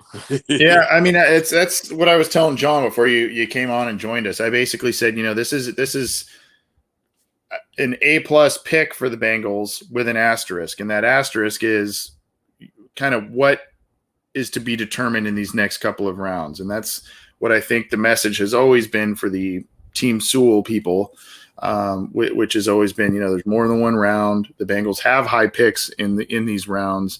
So, I mean, they are conceivably going to get multiple good players who could be starters for them on that offensive line. And I don't know. I think that's the message there, but it would be interesting to see if the tune changes from some of these folks. I don't know. And I was just kind of curious about what the narrative was from the media members here. I didn't get to hear it. We've got Goodell at the podium now. Well, this is someone they really wanted. They traded up, gave up an extra 3rd round pick for it. And Dallas didn't seem to really care too much, moving back a couple spots. Devontae Smith it is.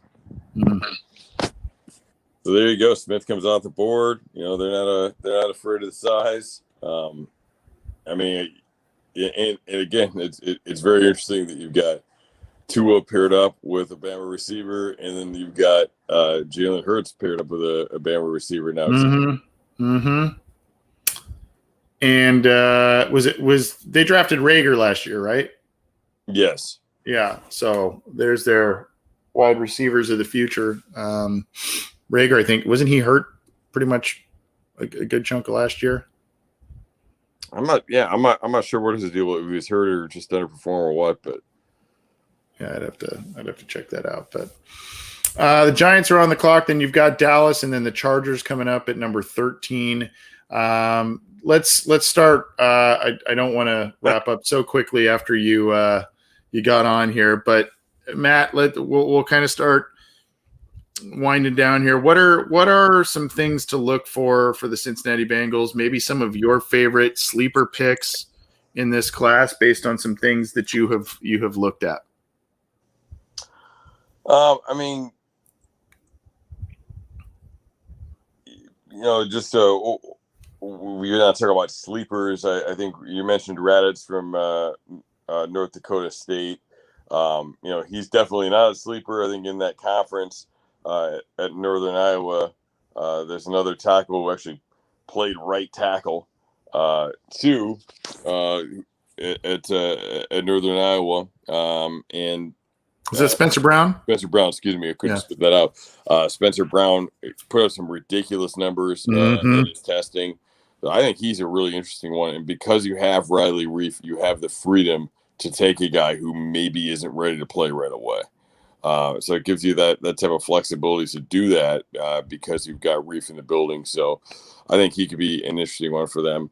Again, not exactly a sleeper, but Carlos Basham is a guy I think makes a lot of sense for the Bengals. I think he's their type of guy. Excellent run defender on the edge at Wake Forest there. But can also get after the quarterback as well. Reminds me a little bit of another guy named Carlos that we're all familiar with, to be honest with you. So I think he could be an interesting one if he slips out around round one. That could be a day two type of guy for them as well.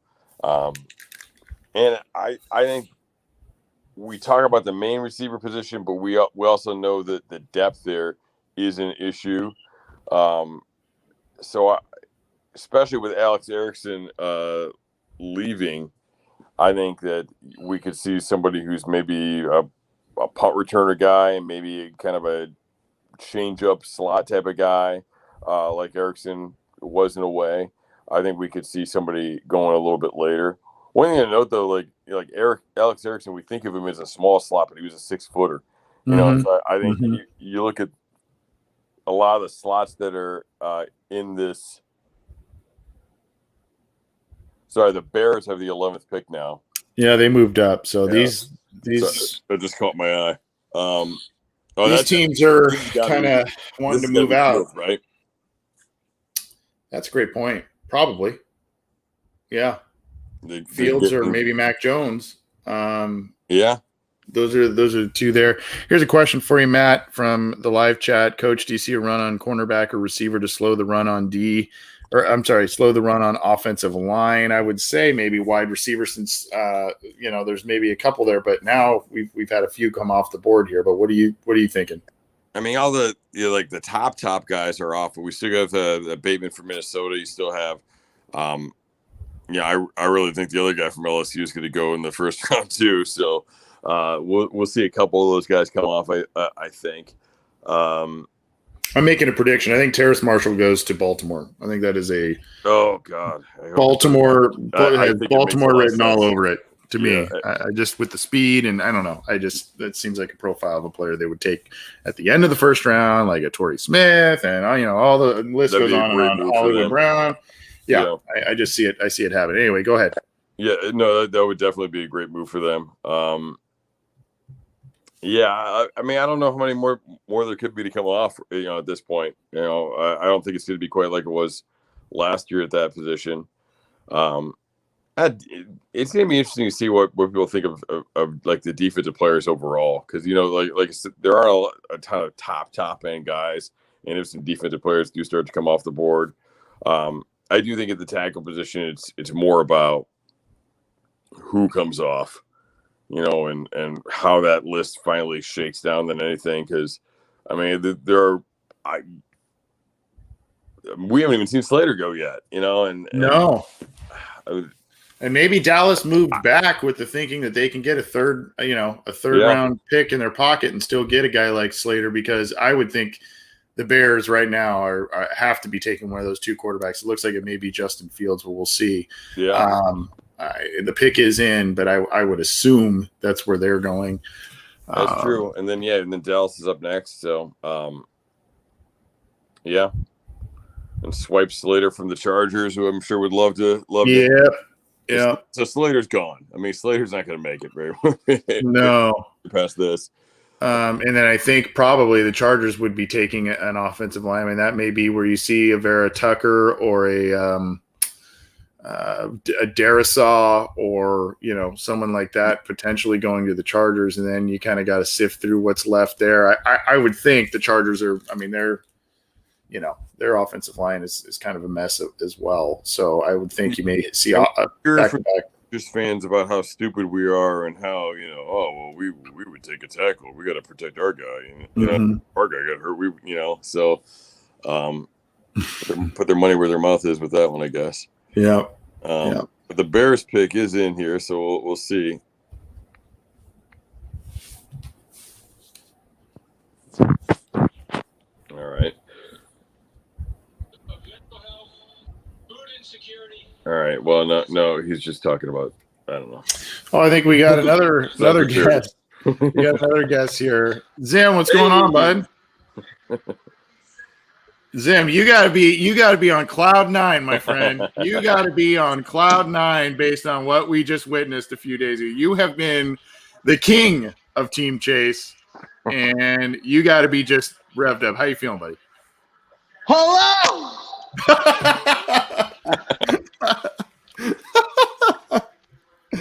I just had to give people a speech. I don't even know what if you check out any live, I had you guys in the background. I had to cut the volume down because I appreciate you guys. I appreciate everybody putting up with all my craziness. I just want to say this. Don't care what anybody is thinking about the pick as far as like you think it might not work or whatever. I am living proof of chasing your dreams. I was a guy sitting on the couch 3-4 years ago, had nothing to do with a show, never had anything to do with an AJ Green, never had like I believed in something and it came to fruition, and I feel like Jamar Chase is like in that same realm and just not even getting X's and O's.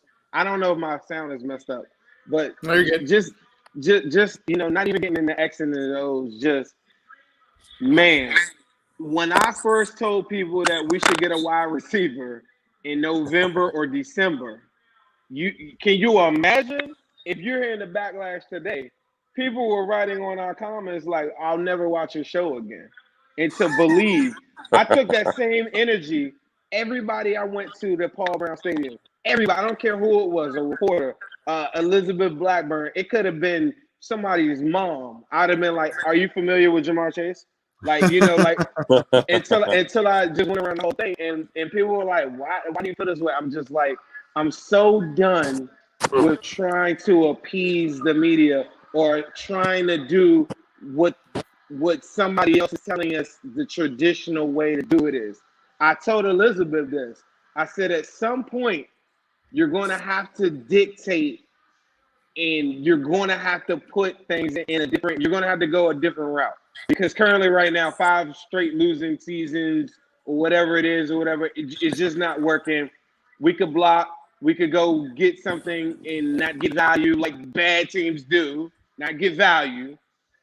And we could go that route just because Joe got hurt. But Joe Burrow is talking to us all every single day, whether it's a few Instagram posts or not, and he's telling you that you might have some stars, but we ain't looking back. I don't care what Panay got drafted. As soon as the pick came in, I blacked out. I already went to the lines. I'll never look at a PFF stat from him ever again.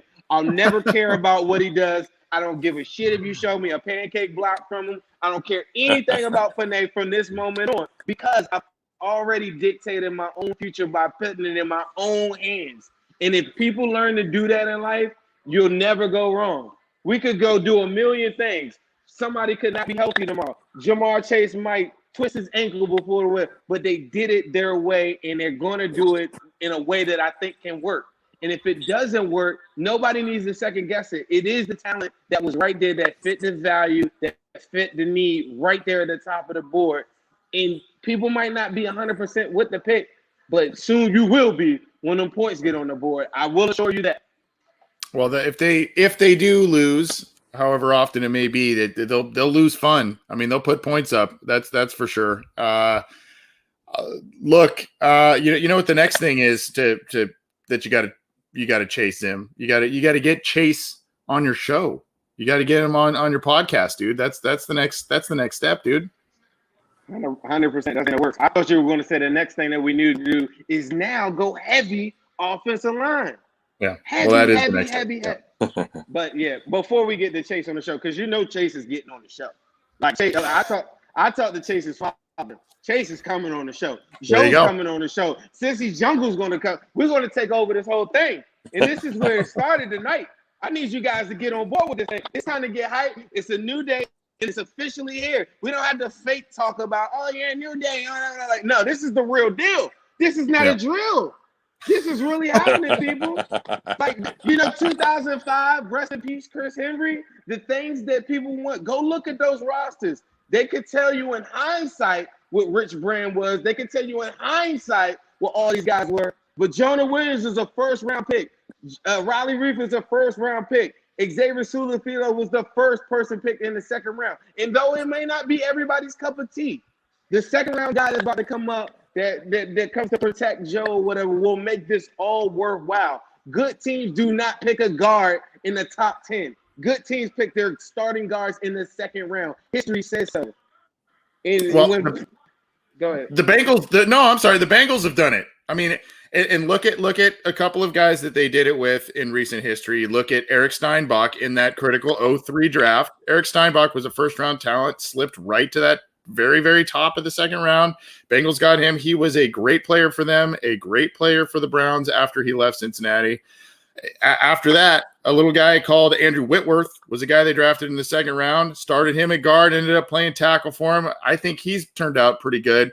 Now, those are outliers compared to, your Jake Fishers and some of those other picks, but I think your point sticks, Zim, that they could get a guy like that, especially get a guy who has guard tackle flexibility, start him at guard, groom him for right tackle of the future. And I think that's the route that you take. And I think for those who have not been on Team Chase, I think if they do that, and I think they will do that, if they do that, I think their tune will hopefully change, because that will shape this draft class in another different light. And I would be pretty happy with that if I was, no matter what side of the fence I was sitting on. 100%. I couldn't have said it any better, Anthony. Like, I don't know. Like, I have a really. You're good going, feeling. man. I go with my gut. I know a lot of people like if anybody's ever seen my live, whatever. I go with my gut. I go with when I feel like a touchdown's coming. If I feel like a play call's coming or whatever, I go with my gut. When Joe Burrow, this is the first time I ever had to root for us to lose to get Joe Burrow. People killed us on our show. Killed us to get Joe Burrow. I had to go with my gut. And at the time, I didn't get it. I was like, damn it, am I really a fan? And all these different things. And it's almost the same thing with Chase. Is like, when I came on our show, like November, Ace will tell you, November, December, started talking about wide receiver and stuff, people were like, shut up. Like, Joe's knee doesn't want to hear that, Right.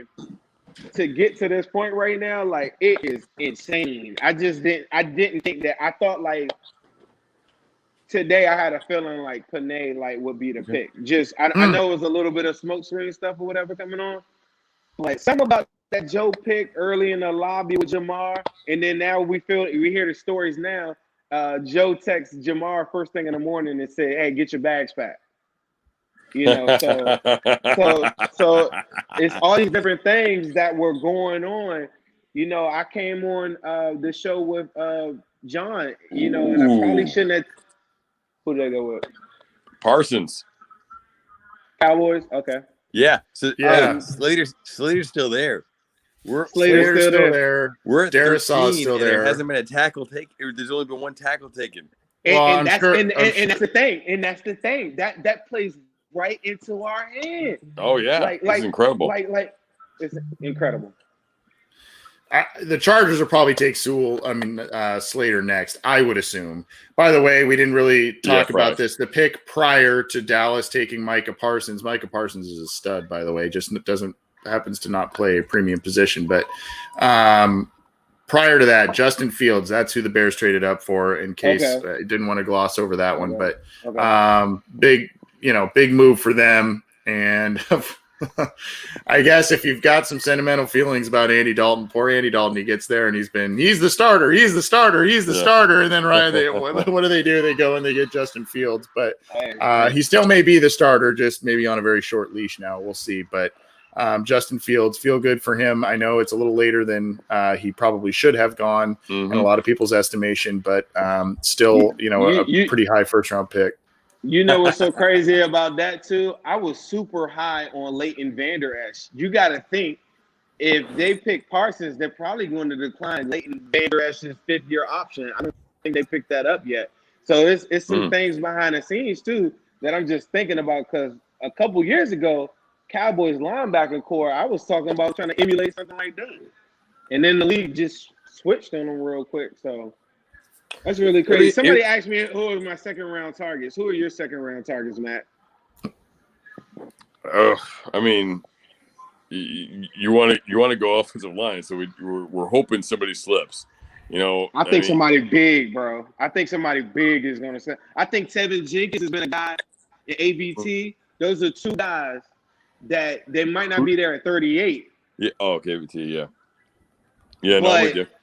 But the Bengals really, I know that I know he likes ABT, but those are two guys that were thought to, if Darisaw and these guys that came off the board, that they've been nowhere near us. It's starting to it's starting to skew our way. Yeah, I mean, I like the Notre Dame tackle. I like Cosme. I think there's a lot of potential with some of those guys, and I mean, those would probably some of the top guys I would look at, but there should be a really good option there, and you're right, probably Slater's going to go with this next pick here, but still we're like almost halfway through the round, and it'll be the second offensive lineman off the board, so definitely plays into the Bengals' hands. And you look at that, this would be the second one off the board. We've already got 3 receivers. There's probably going to be a couple more receivers coming off, so what's deeper? What was the right move there? Parsons interesting.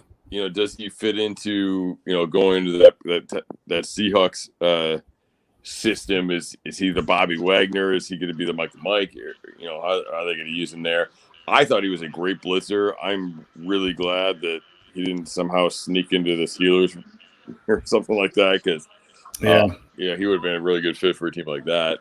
Well, speaking of the Steelers, the good news is, I personally, I had Mac Jones in a tier below those 4 quarterbacks that have already gone now. But that may be a team that's looking at a quarterback, and those, none of those kind of 4 premium guys, at least in my book, did not slide to them, which is good news. So I don't know if that's my assumption is that Pittsburgh's probably going to go running back. That's what a lot of people think. Maybe offensive line. I mean, who knows with the offensive line slide if that's something that they decide to do. They did Mason Rudolph they give Mason Rudolph like a year extension or something. So who knows their overall thoughts on him. Sucks to be them. Who are some of your faves on night 2, Zim? You know what I'm scared to death of the Pittsburgh Steelers getting is Landon Dickerson. I don't know why I woke up and I kept on feeling like that's their type of guy. But who's my guy? Say there's no catastrophic slide. It's got to be Cosme, Dylan Radins, and then I go in and out on Leatherwood. But those are my 3. Those are my 3 that I've been targeting at 38, because they all give me the option of right guard, day 1, and they all give me the option of a potential right tackle. They all meet the arm length requirements that we need. They all are ready, like to potentially be a tackle in the NFL. I was early on the train with guys like Wyatt Davis. See, Eichenberg's profile kind of skewed me off of him a little bit, but those three, they give us the flexibility to say this is our guard right now and our tackle of the future. If it doesn't pan out, cool, we'll address it again later. Maybe Riley replays to the potential that I think he will, and I'm still good. I still come back in the third, and Milton Williams or somebody from the defensive front is there, and I'm hoping that somebody like that's there. Maybe Quinn Mears is still there, and I double down immediately. But then I come back in the fourth, and I'm thinking that the medicals on like a Landon Dickerson give us like a Carl Lawson type situation where Landon Dickerson might be there. I think Jalen Mayfield is a guy like in the fourth because of his baller type of profile where I think he's going to slide a light. I was told when I was in Cincinnati, I was talking to Ohio State guy. He was like, Wyatt Davis could fall. So like those just straight up guard guys, the fourth round is like a big time target. I just think they need so much help to replace the Dunlap snaps that it would be almost malpractice to skip that in the third round. Just as much as fans are probably going to be clamoring for offensive line help. So I like Myers from Ohio State a lot too. I mean, there's a ton of guards, and there's going to be some guards. You can find a starting guard on day 3. I mean, you definitely can. There's going to be some opportunities there. I really think like from the beginning, and when you were talking about taking a receiver, I was banging the drum for O-line D-line. Right. And really, I think Chase is special. I think that's why you take him. And obviously, the receiver position has been depleted with guys that weren't doing much this year anyway. But so Chase is the right pick. I could see going for another receiver at some point, but really, it's O-line and D-line for like multiple picks in this draft. I think is what they should be doing. For sure. I want to say this too, just talking about Jamar Chase's talent level, right? I like I feed off of people that doubt that this can happen. Like that's just one of my things that I do, and I go through life like that, right? So I always like to talk to that person. There's a guy in here listening to me right now that thinks I'm a big idiot, and that is awesome. That guy, I want you to know the reason why Jamar Chase is very special for this offense. It has nothing to do with Jamar Chase with Joe Burrow in the connection, although that we'll get to that later. The reason why Jamar Chase is special for us is because there is not one team that was on the board at that spot that would give him the luxury taking the pressure off of him year one to give him that amount of targets and to be able to put him plug and play right into a role, not change their offense, run their stuff, do exactly what they want to do in a unique unicorn situation like Jamar Chase is, plug and play a year removed from AJ Green. Jamar Chase to the Lions is a totally different conversation. Then he gets grouped in with some of the Devonta Smiths and the Waddles of the world to me, because then now you're going to see the year one angst and the year one pressures of double teams, and you're the guy. With the Cincinnati Bengals, he doesn't have to be the guy year one. He's going to be running X routes. Like his route tree is going to be that of an X receiver. But it's so special that he won't see the double teams that he would have seen on all these other different teams. That is why Jamar Chase is so much more special for us versus any other team. And the talent level is amazing. I wouldn't call it generational. That's one thing that I've been on record to say. It's not generational. It is amazing talent that in a one-on-one situation, it puts us at I mean, now you're like people are telling me, well, how you think I think Willie was telling me this earlier. He's like, you think the corners from the Ravens care about Jamar Chase? I'm like, no, but they better be out on the field and they better be healthy every single time that we play them, because they're gonna need all three of them each time to be on all cylinders, and they better be ready. They better be ready to tackle Joe Mixon. What it does is dictate personnel. And more than anything, that's something that the Cincinnati Bengals have not done for the last 5 years is dictate personnel. We watch everybody around us. Lamar Jackson gets drafted. What do the Bengals do? What do the fans scream? Give us linebackers. We need linebackers that can run. We need linebackers that can run in space. We go draft 3 of them. Now we go get these wide receivers that now cannot be single covered. Like you cannot single cover these 3 guys, right? Yep. Now Joe Burrow is now a fast processing quarterback that pre-read already knows who he's going to anyway. That's happening. And you better be on your A game, and I'm dictating your coverage. And all of your guys that you're saying can cover all of my guys, they better play the best football game that they ever played, and they better be ready to tackle. Because when Joe Mixon's coming out there in space, and now you got less linebackers out there on the field, and now I got these little corners and slot corners and extra DBs out there, whatever, they better tackle. And that's the difference to me what Jamar Chase represents. It's more like a personnel and more like a psychological thing more than anything. And then the talent comes in and says, okay, once I beat this one guy, yards at the catch, we know what it's going. It's going to the house. It was like that in college, and it's not going to change. Yeah, that's interesting. You bring that up, Zim, because that is something I said to John shortly after the pick. We were talking skill set, and I made a comment about all of a sudden, the predictability factor. I think obviously the Bengals became way more predictable after Joe Burrow's injury, and they were trying to run the ball and limit the risky throws by a Brandon Allen or Ryan Finley, what have you. So they were very, the box was stacked at that point, hindered the run game. But I think to a certain extent, even though you think offensive line automatically opens up holes, fixes the run game, another outside talent brings another, person to potentially to cover, that sort of thing. That'll bring offensive balance. The other thing, Zim, and I know you've been all over this. I'd love to hear both you guys on this. I made the comment that Chase, he's a little over 6 feet, and he's I don't even remember 200 plus, right? But he played his athletic profile and his film show that he plays bigger than that. And what I mean by that is that the vertical shows that he can get up and get the ball, the contested catch stuff, and just plays bigger than his size would show you. And I think that speaks volumes to what the Bengals want, aside from him being able to do a lot of different things. I don't know if you guys got thoughts on that, but that's something that's been dawning on me with Jamar Chase over the past couple of days. No, I mean, I think, number one, I never understood how people didn't think he was fast. Like, the whole separation thing, like, to me, like, separation is a minimum. You know what I mean? It's like right. Yeah, you got to, like, it's not like adding yards to that really makes you that much better. You know what I mean? And look, the guy's fast, and that's what, when I was watching LSU, I thought Justin Jefferson was like the guy in that offense, to be honest with you, even though he didn't have the numbers that Chase had.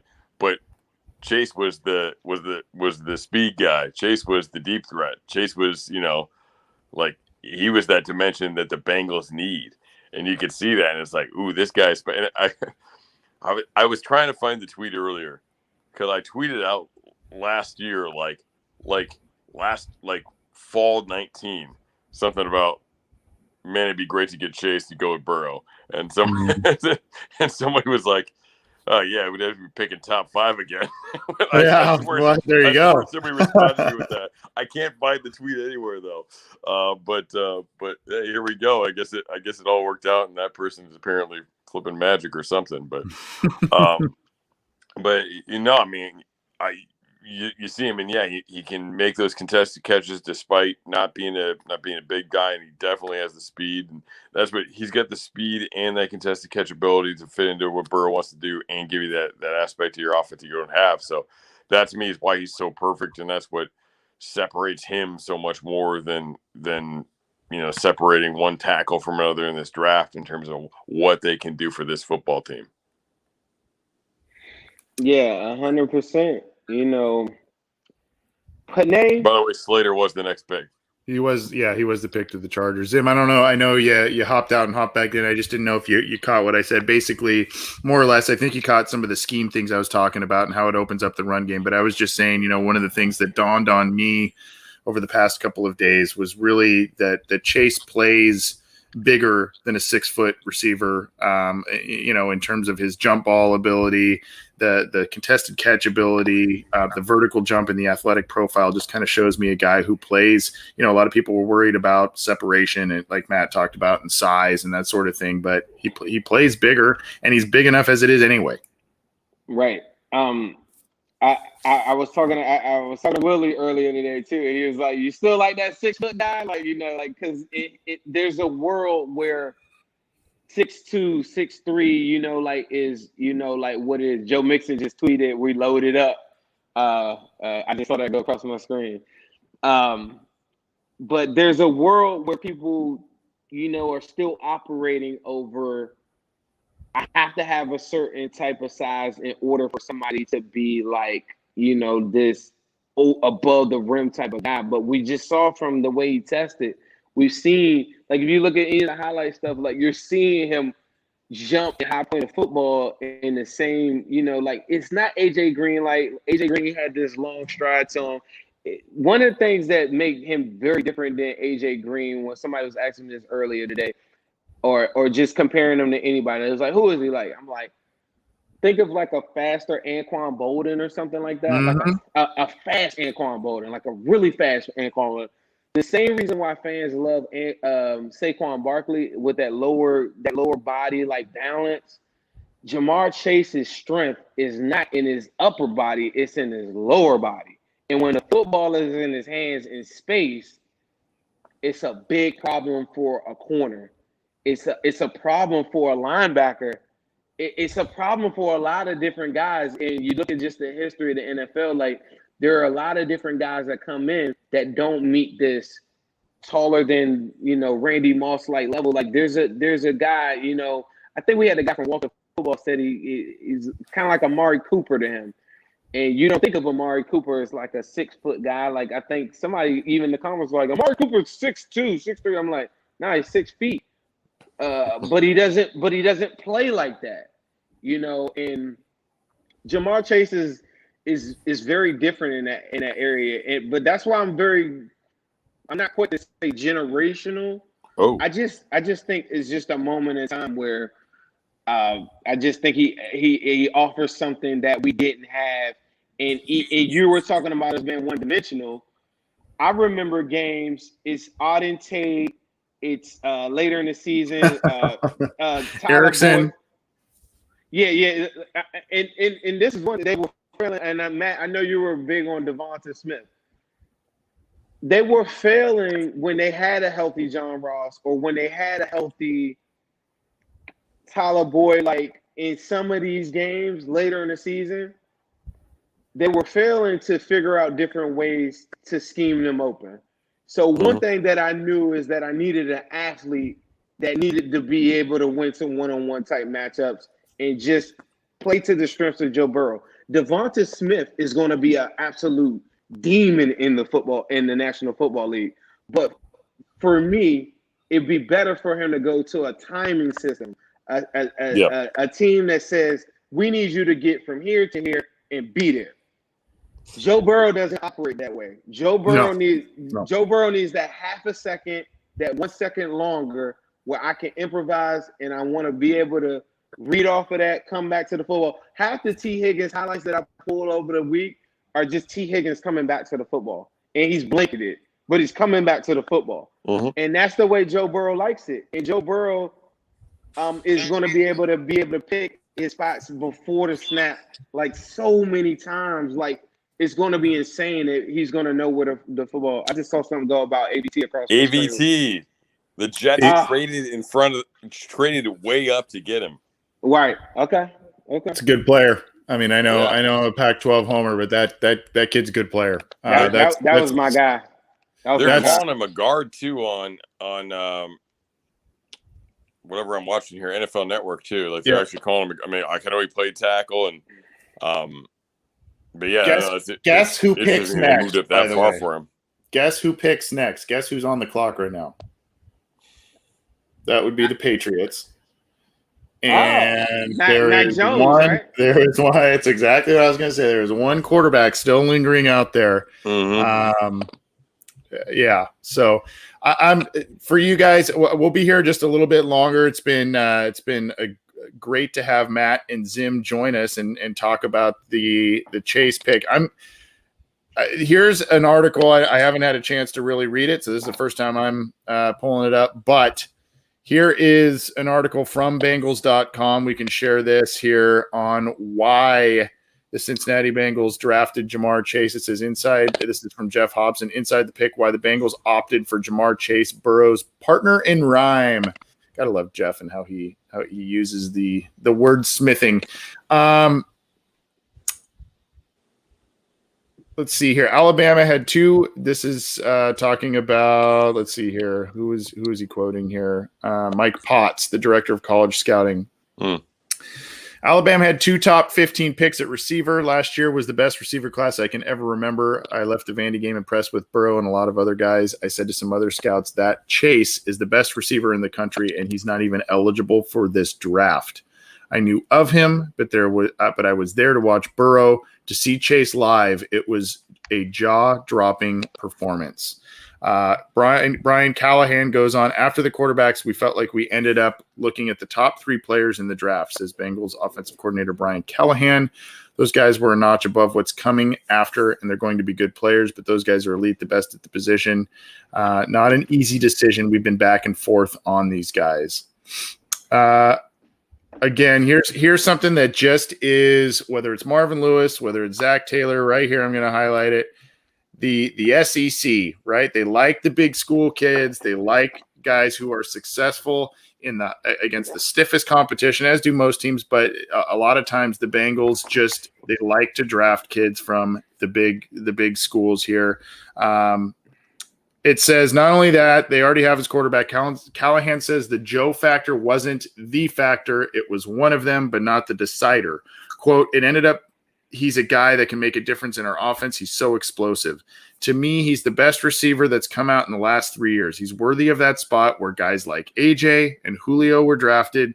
It's hard to pass up that kind of talent. So go check out this article for all of you listening on Bengals.com talking about Jamar Chase and why the Cincinnati Bengals drafted him. What do you think about that one, guys? Yeah, I mean,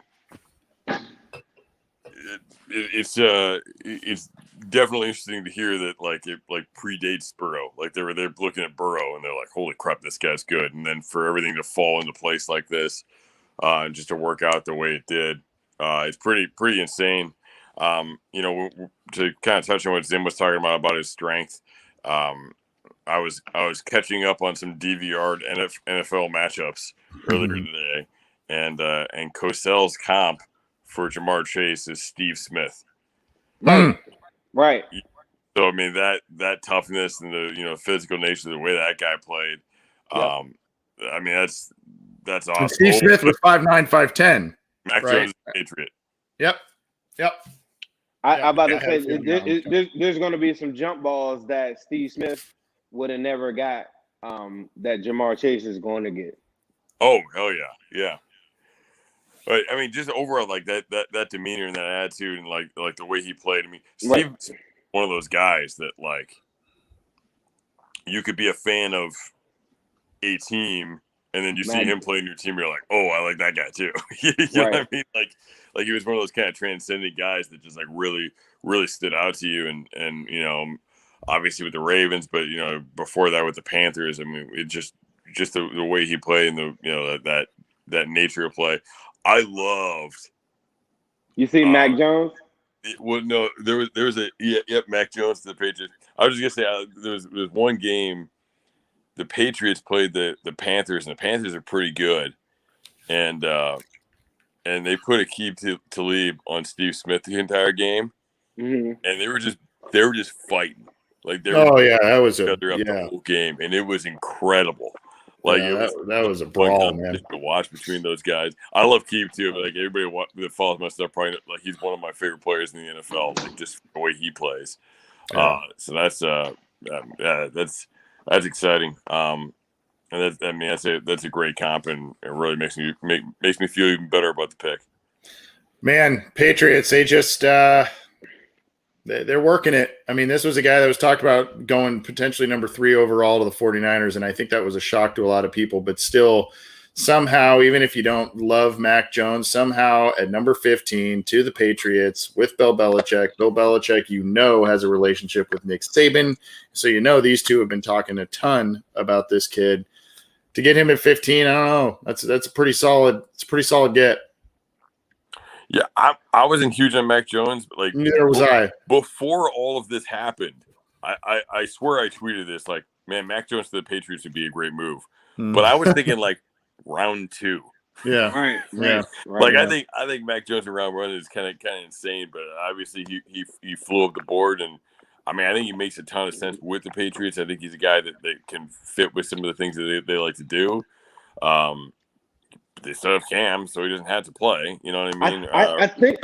I think you feel that way though, is because we seeing like these quarterbacks being so mobile, Yeah.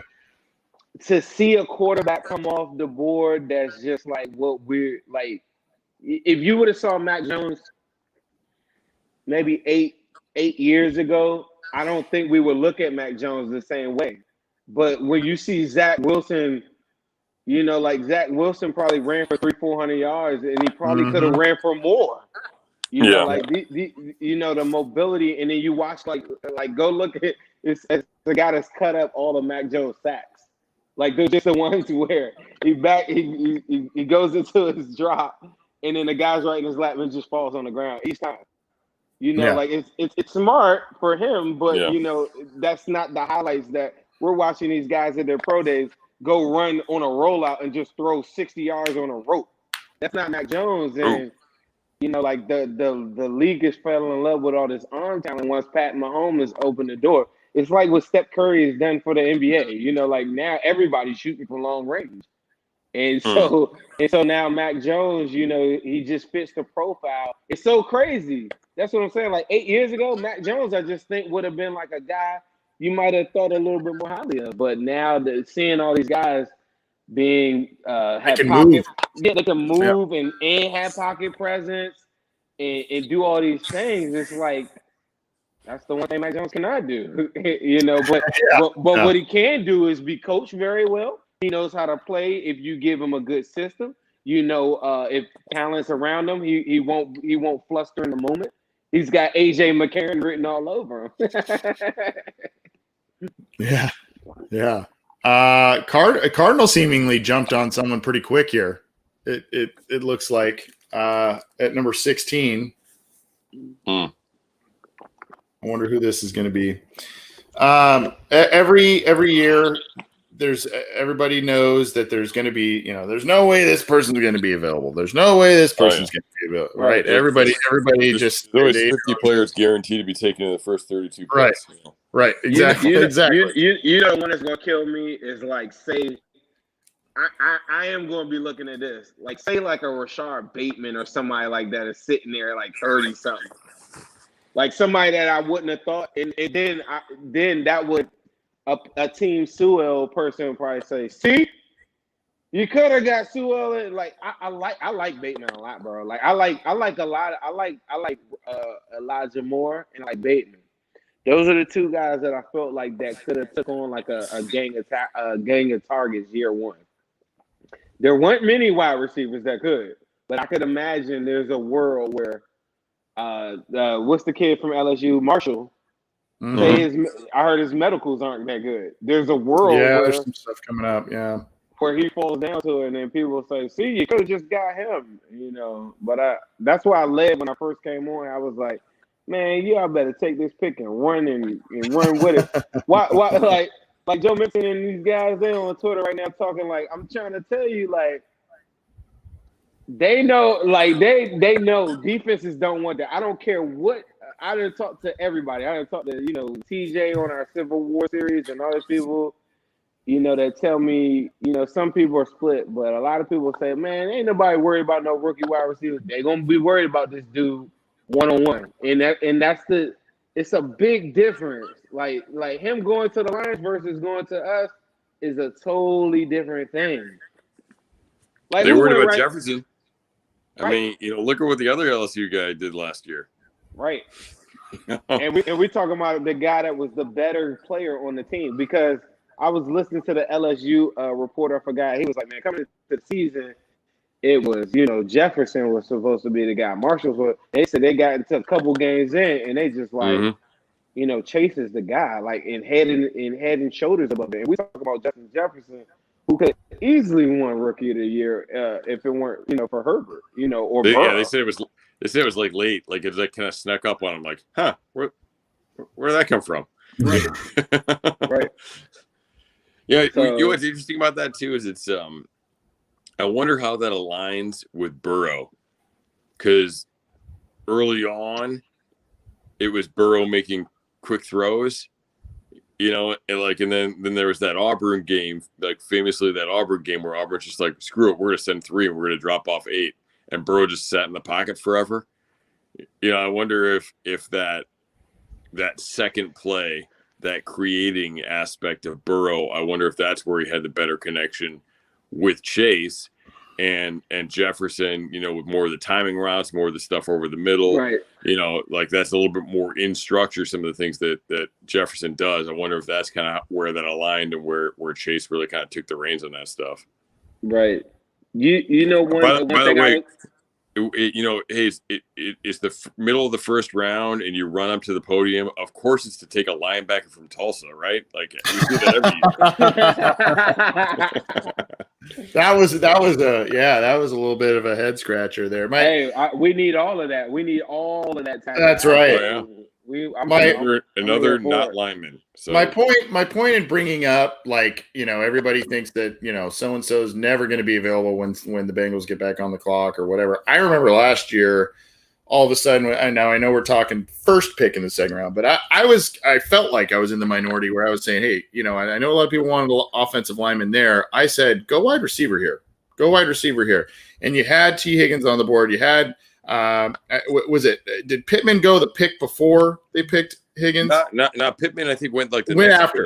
pick. Went after. Mims was still there too, right? Mims was there. So they had their pick of the litter there. And remember, everybody thought Denzel Mims was going middle first round, right? Everybody thought, Pittman was rising into the first round. Maybe even T. Higgins was first. So my point is nobody thought any of those guys were there. T. Higgins turned out to be a pretty good player, and that was a very deep wide receiver class. We're looking at the same thing with the offensive line class, where all of a sudden, I know the Bengals are a couple of picks back than where they were last year, but all of a sudden you're saying, hey, this is a pretty good situation we're looking at here going into night 2. Mm-hmm. One thing, I mean, it's a good point. And the fact that there were all those guys at receiver too, it tells you the same thing. We already know there's not a lot of consensus on this offensive line class past the guys that have already been taken. So, like I said, like the internet loves Darrisaw. Like I love Darrisaw. Darrisaw is my tackle 3, but we don't know that the NFL likes him as much as we do. You know what I mean? Like he might be there. Eichenberg or Tevin Jenkins or these. I'm a Tevin Jenkins guy because he's just he's so savage. Like if you want to go with your best off-brand Panay, Tevin, if anybody's watching this, just go on YouTube. Everything that he does is so violent. He's the most violent offensive lineman I felt like in this draft. That's my guy. AVT was my other one, especially after I saw Pollard working out, at his pro day with him or whatever. That really got me really, really more on board with him too. But one thing you were just saying just now too about remember you Matt, you were talking about this LSU offense. The one thing that I think translates more so to the NFL than anything is when they got to the championship game. And you remember early on, they were so used to everybody, backing off of them, playing cover 3, playing all these different, zone coverages and different things like that. They get to the championship game and for a drive, they actually they played, everybody was in man. Mm-hmm. And so early on, I think it caught them off guard. But then once they got past that and they said, okay, you're gonna play as man, against us and against the AJ Terrells and all the guys that are now, in the NFL. in a one-on-one matchup, I just feel like that's coming right back. And that's what I always like. I always remember that game. And when Joe Burrow finally said, "Oh, okay," and you could just see by the time he got to the second quarter, I mean, he knew where he was going before every single snap. And every time that I bring that up, to like Willie or my co-host, Ooh, Leatherwood. Leatherwood's gone. Yeah, Leatherwood to the Raiders at 17. I knew there's, by the way, there's the example of the opposite. I knew the NFL likes him more than the internet did, and more than Mike Jackson did. I knew that guy was going round one. That's fine. The magic number, if you're watching at home, is 7. For 7, it would have been wide receivers, but as long as 7 offensive linemen come off the board or don't go off the board before our pick 38, we're good. That's the magic number. I think we're halfway there. Yeah, we've got Sewell, Slater, Leatherwood, and AVT all gone. Right. Okay, that's cool. But you've also got Miami on the clock here, and a lot of people thought they may have gone offensive lineman earlier when they went with Waddle. The Waddle. Were y'all surprised by the Waddle? Let me ask y'all a question. Anthony, so I was watching you, like I said, when you go see my reaction video and everything like that online, because I'm pretty sure it's a little crazy. You guys, I have on a bottom TV. It's like my son's TV, so that I can watch my football up top. Yeah. But on the bottom, I had you guys playing, and I could see. I think you were going like this, or even John was like this, but I didn't know the pick, so I thought it was Sewell. When you guys were like, somebody was going like this, and I was like, oh shit. When the Bengals picked, or when yeah. No, I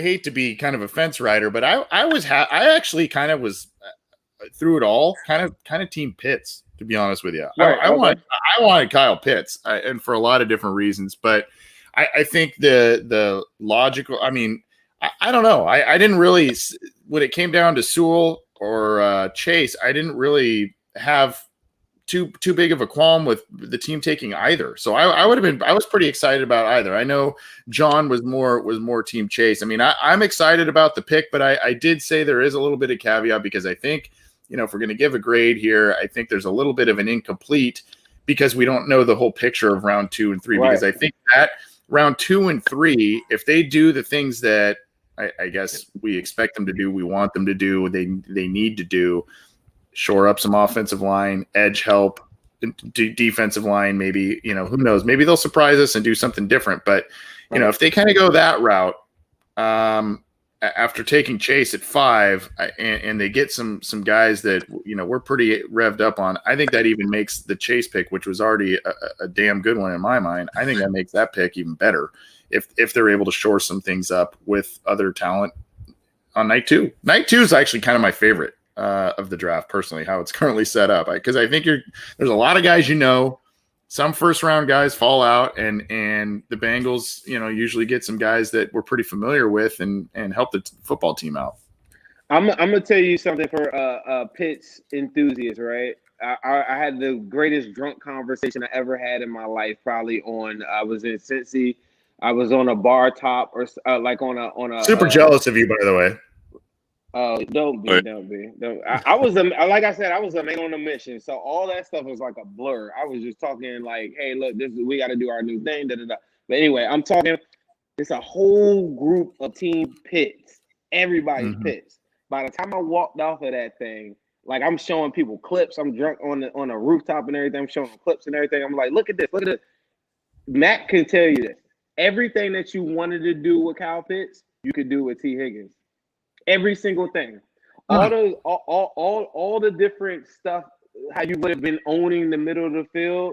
Like a lot of the different stuff that they were doing with T. Higgins throughout the year, when they started moving him around a little bit and then getting him involved, like in some of those middle seam routes and stuff that Eifert was very, really, really popular on, and like in his heyday in Bengal land or whatever. T. Higgins is going to be able to give you that same matchup nightmare that you're looking for. It's going to be a little bit different, because, of course, you're not going to be able to put him on a linebacker or whatever. But the same routes and everything that you wanted from Pitts, you're going to get that. You're going to get that from T. Higgins' role is now going to change. Now they're not going to be asking him to do some of the stuff that he wasn't getting separation on anyway. And now Chase is going to be running those things. And I just think that they would have owned the middle of the field with Kyle Pitts, and I would have been 100% on board. But you would have seen an offense that would have been totally. I don't think that's what they were trying to do. Like not running that personnel 82% of the time. Like you're not going. Yeah. I didn't mean to interrupt you. Here's a question for you then. Do you think then that in a weird way, because you're saying maybe they were having Higgins do some things that now will be, and Matt, please corroborate this too, but I mean, were you saying kind of, hey, T. Higgins was doing some things now that will be on Jamar Chase's plate. So in a weird way, even though Chase may cut into some of the statistical production of T. Higgins because he's going to get a lot of the targets that AJ Green had, T. Higgins may actually become a more effective player in this offense because he's doing the things that play to his strengths more, because you've got a Chase now that are taking some of those other things off of his plate, and you're utilizing T. Higgins the way that you kind of, to all of his strengths, I guess. I'm not wording this great, but is that something kind of you're pointing at? I mean, I really think, like, you look at Zach Taylor, what he talked about on Monday about, we don't really see it as wide receiver 1, wide receiver 2. He talked about how they can motion guys, and an outside receiver can become a slot, and the slot can become an outside guy. And in particular with these two guys, I think with Higgins and Jamar, you're seeing guys who can do things on the inside. You're seeing the guys who can do things on the outside. Right. And T. Higgins was their deep threat last year. Both are great contested catch guys. Both can really, Higgins doesn't have the speed Chase has, but he can still stretch the field in a different way. So, right. And both are big physical guys that can catch slants and take hits over the middle. So really, you're becoming very versatile offensively. I think we've seen the defense has become very versatile with linebackers that can do a lot of things and are really athletic, with Von Bell, who's basically a linebacker playing safety. Like now you've got that same type of versatility in my mind in your receiving core with those guys, and now they're moving on from Gio, and now it's gonna be Mixon in there. We'll see some of P. Ryan or somebody, but so Mixon's gonna be asked to do some more diverse stuff too. So you're becoming something where you just put a group out there, and you can be a lot of different things, and I think a lot of different people can fit into different roles. So I mean, I don't know, it's the amoeba offense almost, like they talk about the amoeba defense, the guys playing different roles. Matt, just tell them we're scary as hell now. We're scary. Mm-hmm. These are scary hours. Mm-hmm. While everybody's sitting there saying, "Well, Joe, you got to give Joe time, or he's gonna be on his back." Like, nah, we get the trenches straight. Now the draft is now dedicated to the trenches. Like at this point now. Because every single thing that you just said just now, like they are 100% firepower with the top of the league. Like they want Jamar Chase to me, like top of the league. And that was my whole thing. Like Panay, and I think you said this on Civil War Part 2, and you asked Hugh Jackson, he kind of danced around it a little bit. Did Panay make you a top 15, top 10 offensive line? You asked him specifically, does Panay does he take you from the 24th ranked offensive line or 22nd offensive ranked line? You didn't say exactly those words. I'm just paraphrasing. But does he take you from that and then put you top 10? And if the answer is no, then there's no value in the pick with it to me. Unless you did something where you did like what the Colts did, where they went and got Quentin Nelson and then they came back with Braden Smith or something in the second round. You would have had to do something like that to convince me that it was real. And the one thing that I knew is that if you got Jamar Chase, now you have the most elite, probably weapons in our division, or close to it at the top of it. In the National Football League, you're automatically top 10 weapons wise, top 5 weapons wise. We'll know by week 2, week 3. weapons wise, like that high. Day one, just by drafting one person. If you have the ability to be very, very good at something, take advantage of that. Don't keep on trying to catch up, get a Panay Sewell, get to the middle of the pack, and then, the room for error is so slim. I feel like they could go down by 10, 12 points this year, and I think every single fan, just like we were this past year, is now really, really thinking the Bengals are going to come back.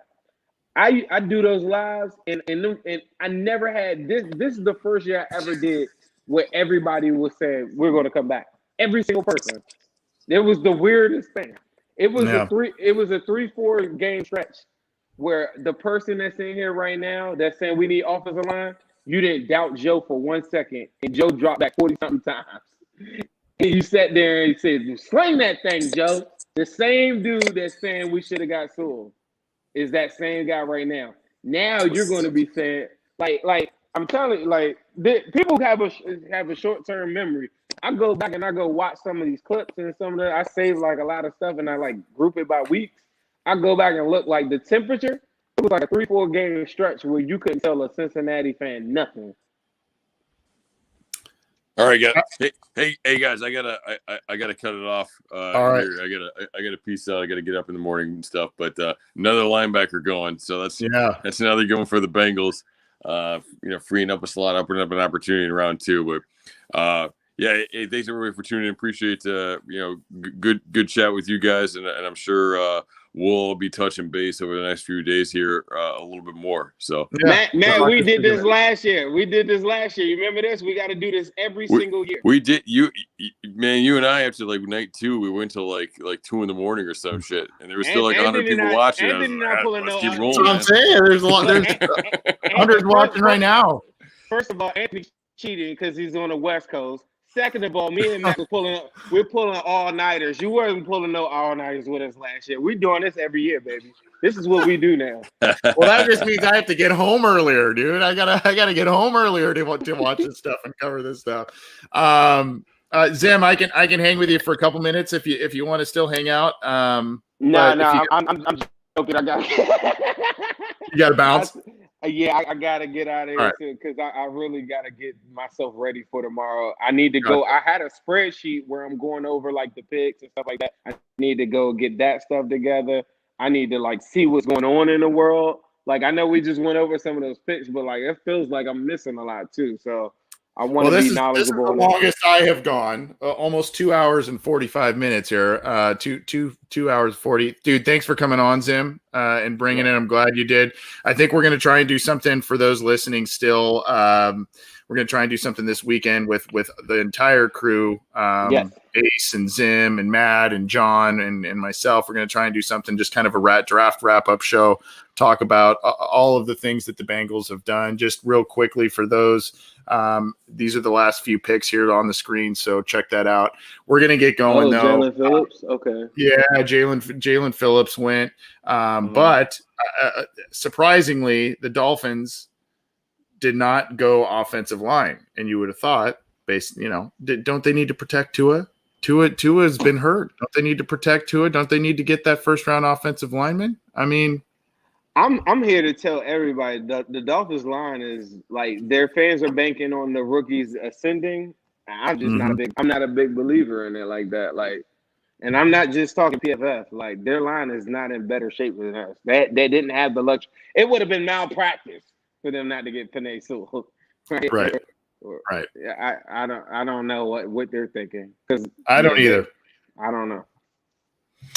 Well, Zim, we'll talk later this weekend. Everybody, enjoy the rest of night 1. We'll be back night 2, and to wrap up the rest of the draft. Zim, you're the man, dude. We'll catch you soon. Yes, Team Chase, right? Hashtag Team Chase, buddy. Chase your dreams, baby. It's happening, Anthony. Go tell your family. Go tell everybody. I'm getting on the horn with my brother in just a second here. So we're gonna shoot the shit about this. Tell them when we wake up tomorrow, we got a whole different affirmation on life. We're gonna chase our dreams. If somebody gets on your nerves tomorrow, whatever, you're like, hey, look, I'm just chasing my dreams. I love it. I'm gonna that's your new shirt. Burrow Babies was last year. Chase Your Dreams is this year. That's your new shirt, dude. Oh yeah, we at the printing press right now. We ready. Take it easy, dude. All right, have a Thanks, good everybody. night.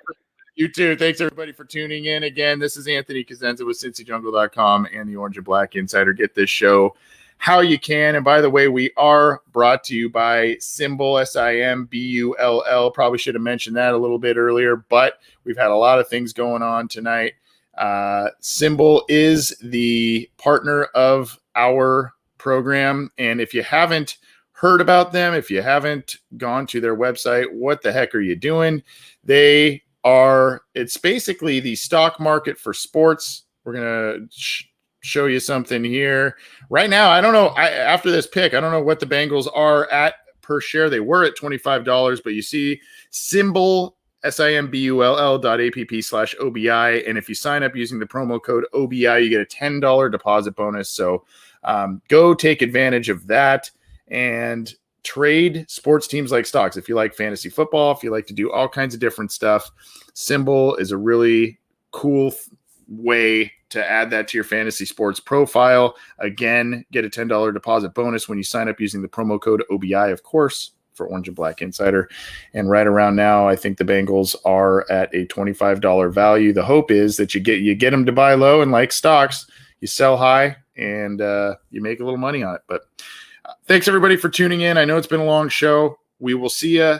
I think we're going to do listener questions if I got a voice tomorrow. I don't know. We're going to do listener questions and maybe best available for round 2. Check that out, and we'll break things down throughout the rest of the weekend. Thanks, everybody. Take it easy.